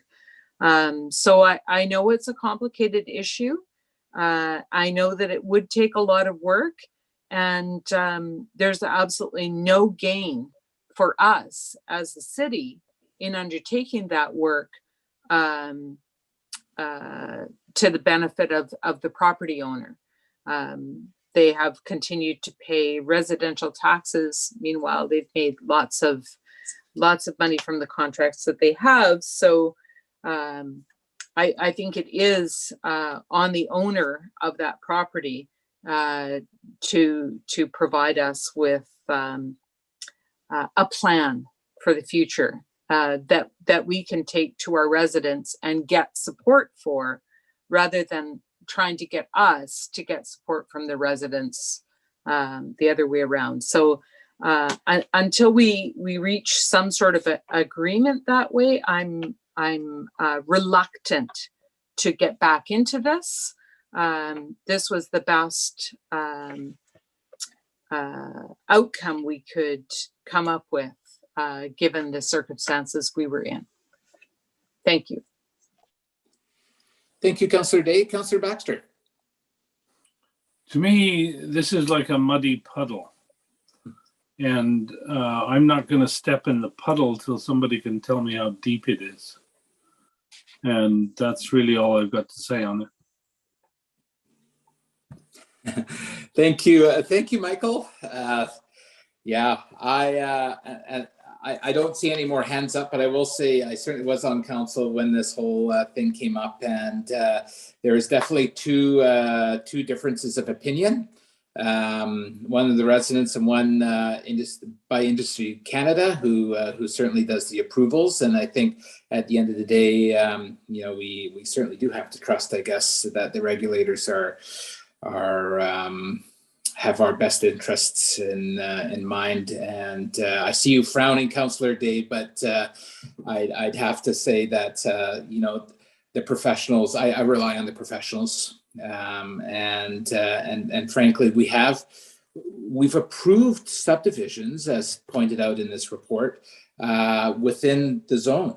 And I'd say if we weren't going to be somewhat flexible on this piece of property, then I think the city should be prepared to buy it and turn it into park if we're not willing to move. And I did hear one carrot from Rachel, in that if we were able to subdivide, or if they were able to subdivide, that second tower would come down, which I think unto itself would be a huge win for the neighborhood. So that's a good compromise. I don't think the status quo would be good. I think the landowner should be given an opportunity, and with the right covenants in place, that people that buy there go in there with eyes wide open, and that takes the responsibility away from the city, from my perspective. So that's just my 2 cents worth, but I don't see any more hands. So I am looking for some sort of motion so we can move forward.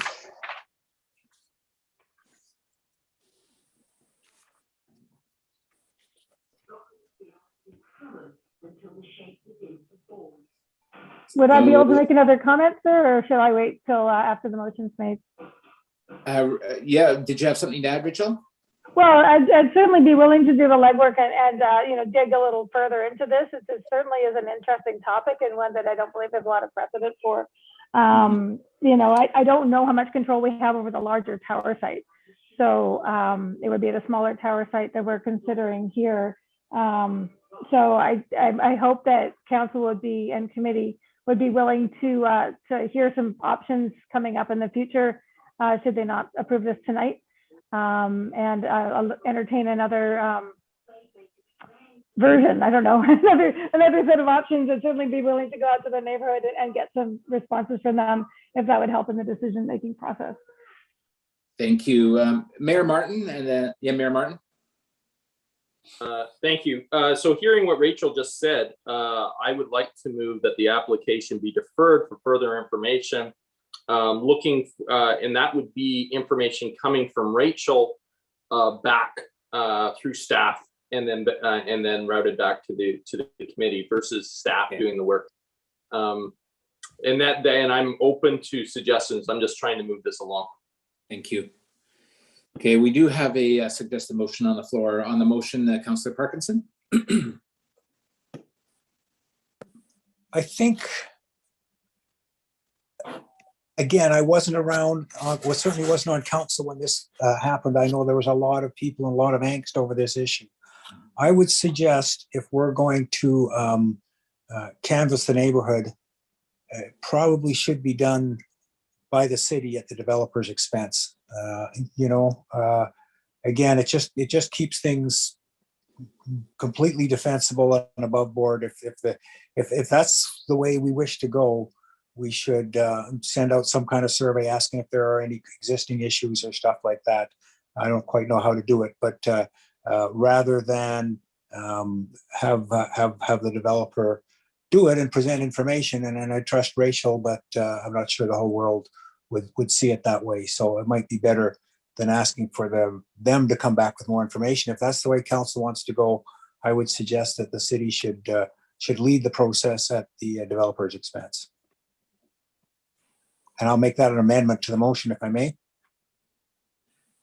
Okay, thank you, Councillor Parkinson. So we have an amendment on the floor that would essentially have staff, the city, carry out the surveying at the applicant's expense. On the amendment, Councillor Baxter. I just want to be sure that the intent is that the city would actually send out, receive responses to the survey and analyze them, but that every other piece of work would be done by the developer's consultant.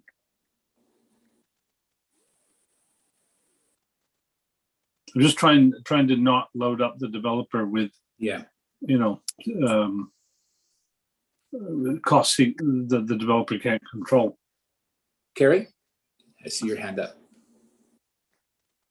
Hi there, thank you. Through the chair, I just wanted to highlight that this motion that staff are recommending is actually to bring another report back to you following a more in-depth review of what the potential changes might be. And through that, we can outline what the process would be in order to engage the public. So that's an option. And if council or committee would like to include some additional items for us to consider in this report, we can certainly do that. Thank you. So are you saying, Carrie, just to get some clarification, that the staff recommendation basically speaks to what the intent of Mayor Martin's motion was, to defer for further information? Correct. Okay. So there, okay. Chair, So I didn't really get an answer to my question, which leaves me unable to vote on the amendment.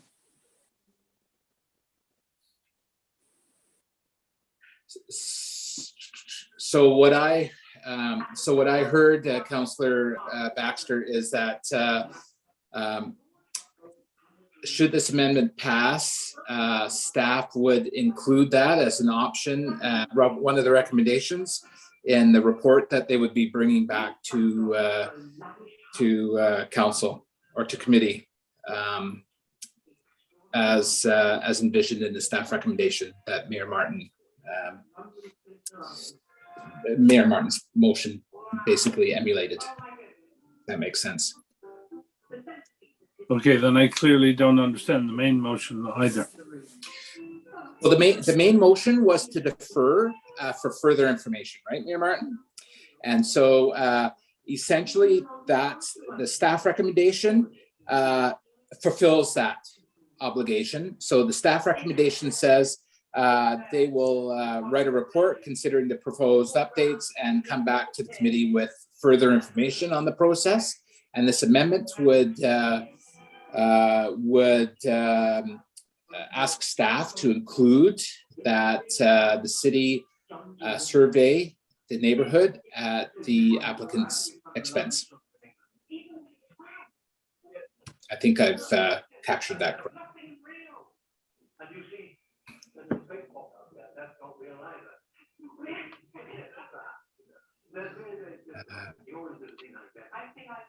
All right, if you're not, I'll just ask, if you're not talking, everyone, if you could please mute. Sounds like there's a TV on in the background. So Councillor Baxter, did you have anything else to say on the amendment? I thought that the intent of the Mayor Martin's motion was that in line with Councillor Parkinson's comments, that the work should be done by the developer's consultant, except for the survey, rather than being done by our staff. Am I wrong?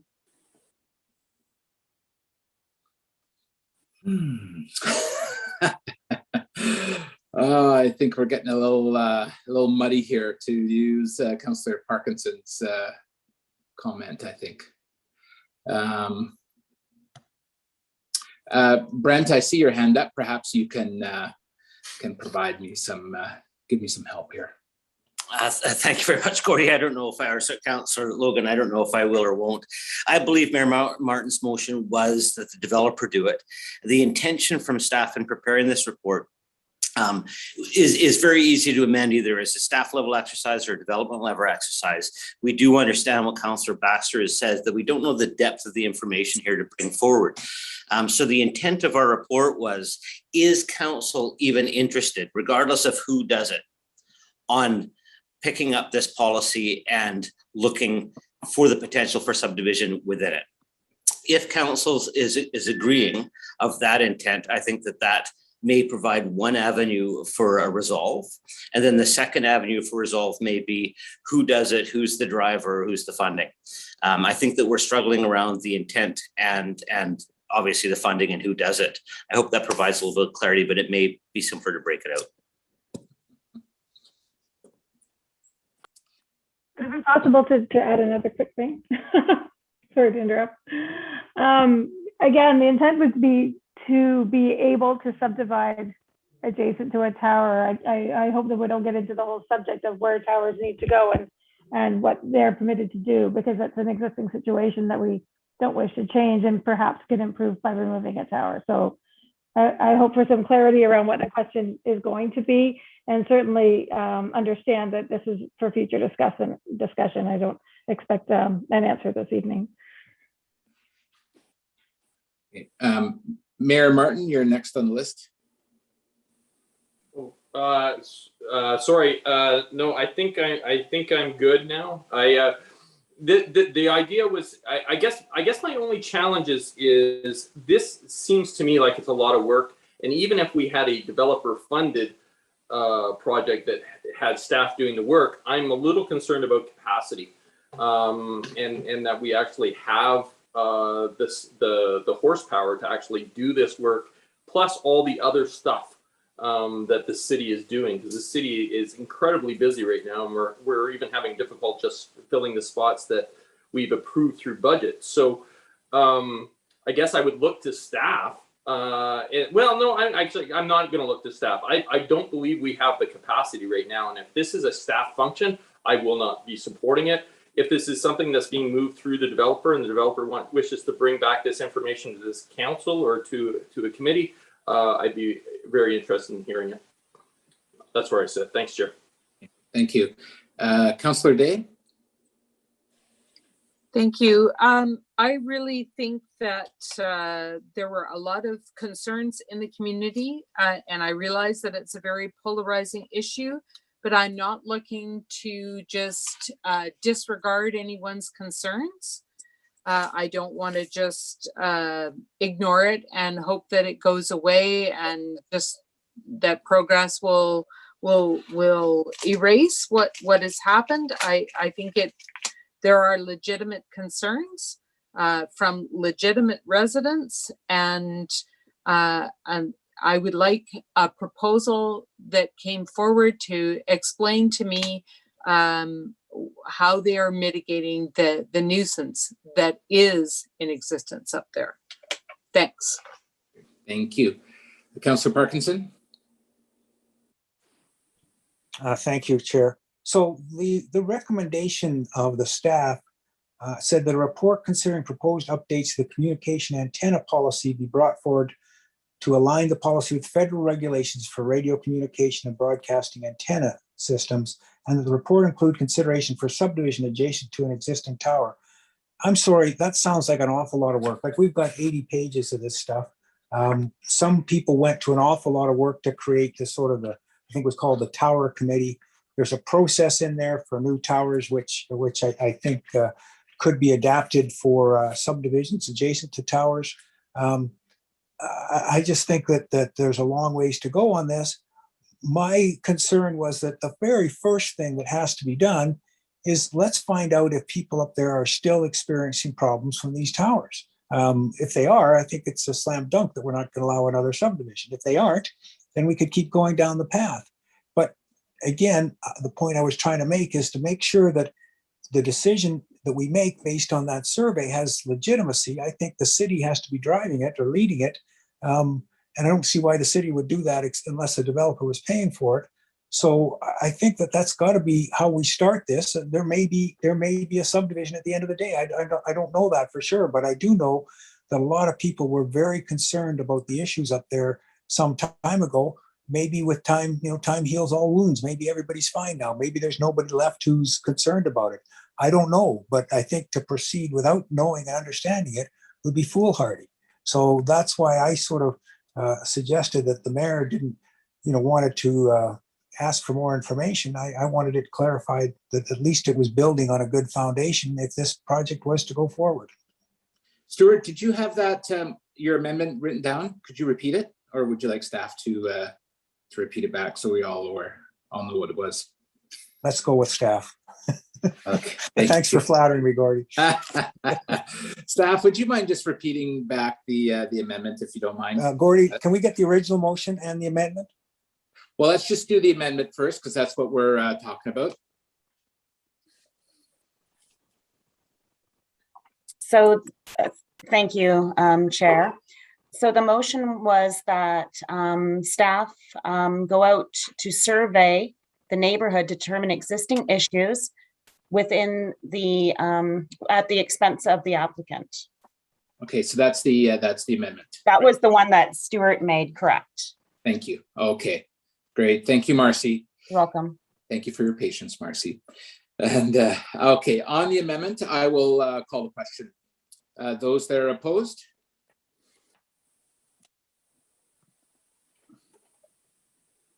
I see 2 opposed, Mayor Martin and Councillor Baxter. So the motion passes. So Marcy, would you mind reading out the main motion with the amendment, please? We'll give you a minute. My apologies. The main motion that was made by Mayor Martin was that the application be deferred for further information. And then that would continue on with Stuart's recommendation and that staff go consult with the neighborhood through a survey to determine existing issues at the applicant's expense. Great. Thank you very much. And thanks again, Marcy, for keeping No problem. All right, so on the main motion as amended, Mayor Martin. Thank you. Can when staff bring back, if this motion was to pass, can I ask staff to please bring back what would be pushed back within our short-term and long-term agendas to do this work? Or if we have capacity to do this work in addition to the work that's already been outlined through our short-term and long-term agendas? And perhaps I could have Mr. Earl comment right now if he could. Robert? Thank you, Chair, and through to Mayor Martin. Administration will meet tomorrow, depending on the outcome of this decision, and determine the best approach. If council is desirous of staff leading this initiative and the developer paying for it, we'll need to work with the developer to understand what that budget might be. And if council is desirous and or the applicant is desirous of this to move fast, we would likely need to bring on outside help to accelerate that. Otherwise, this is likely a 2022 item at the earliest.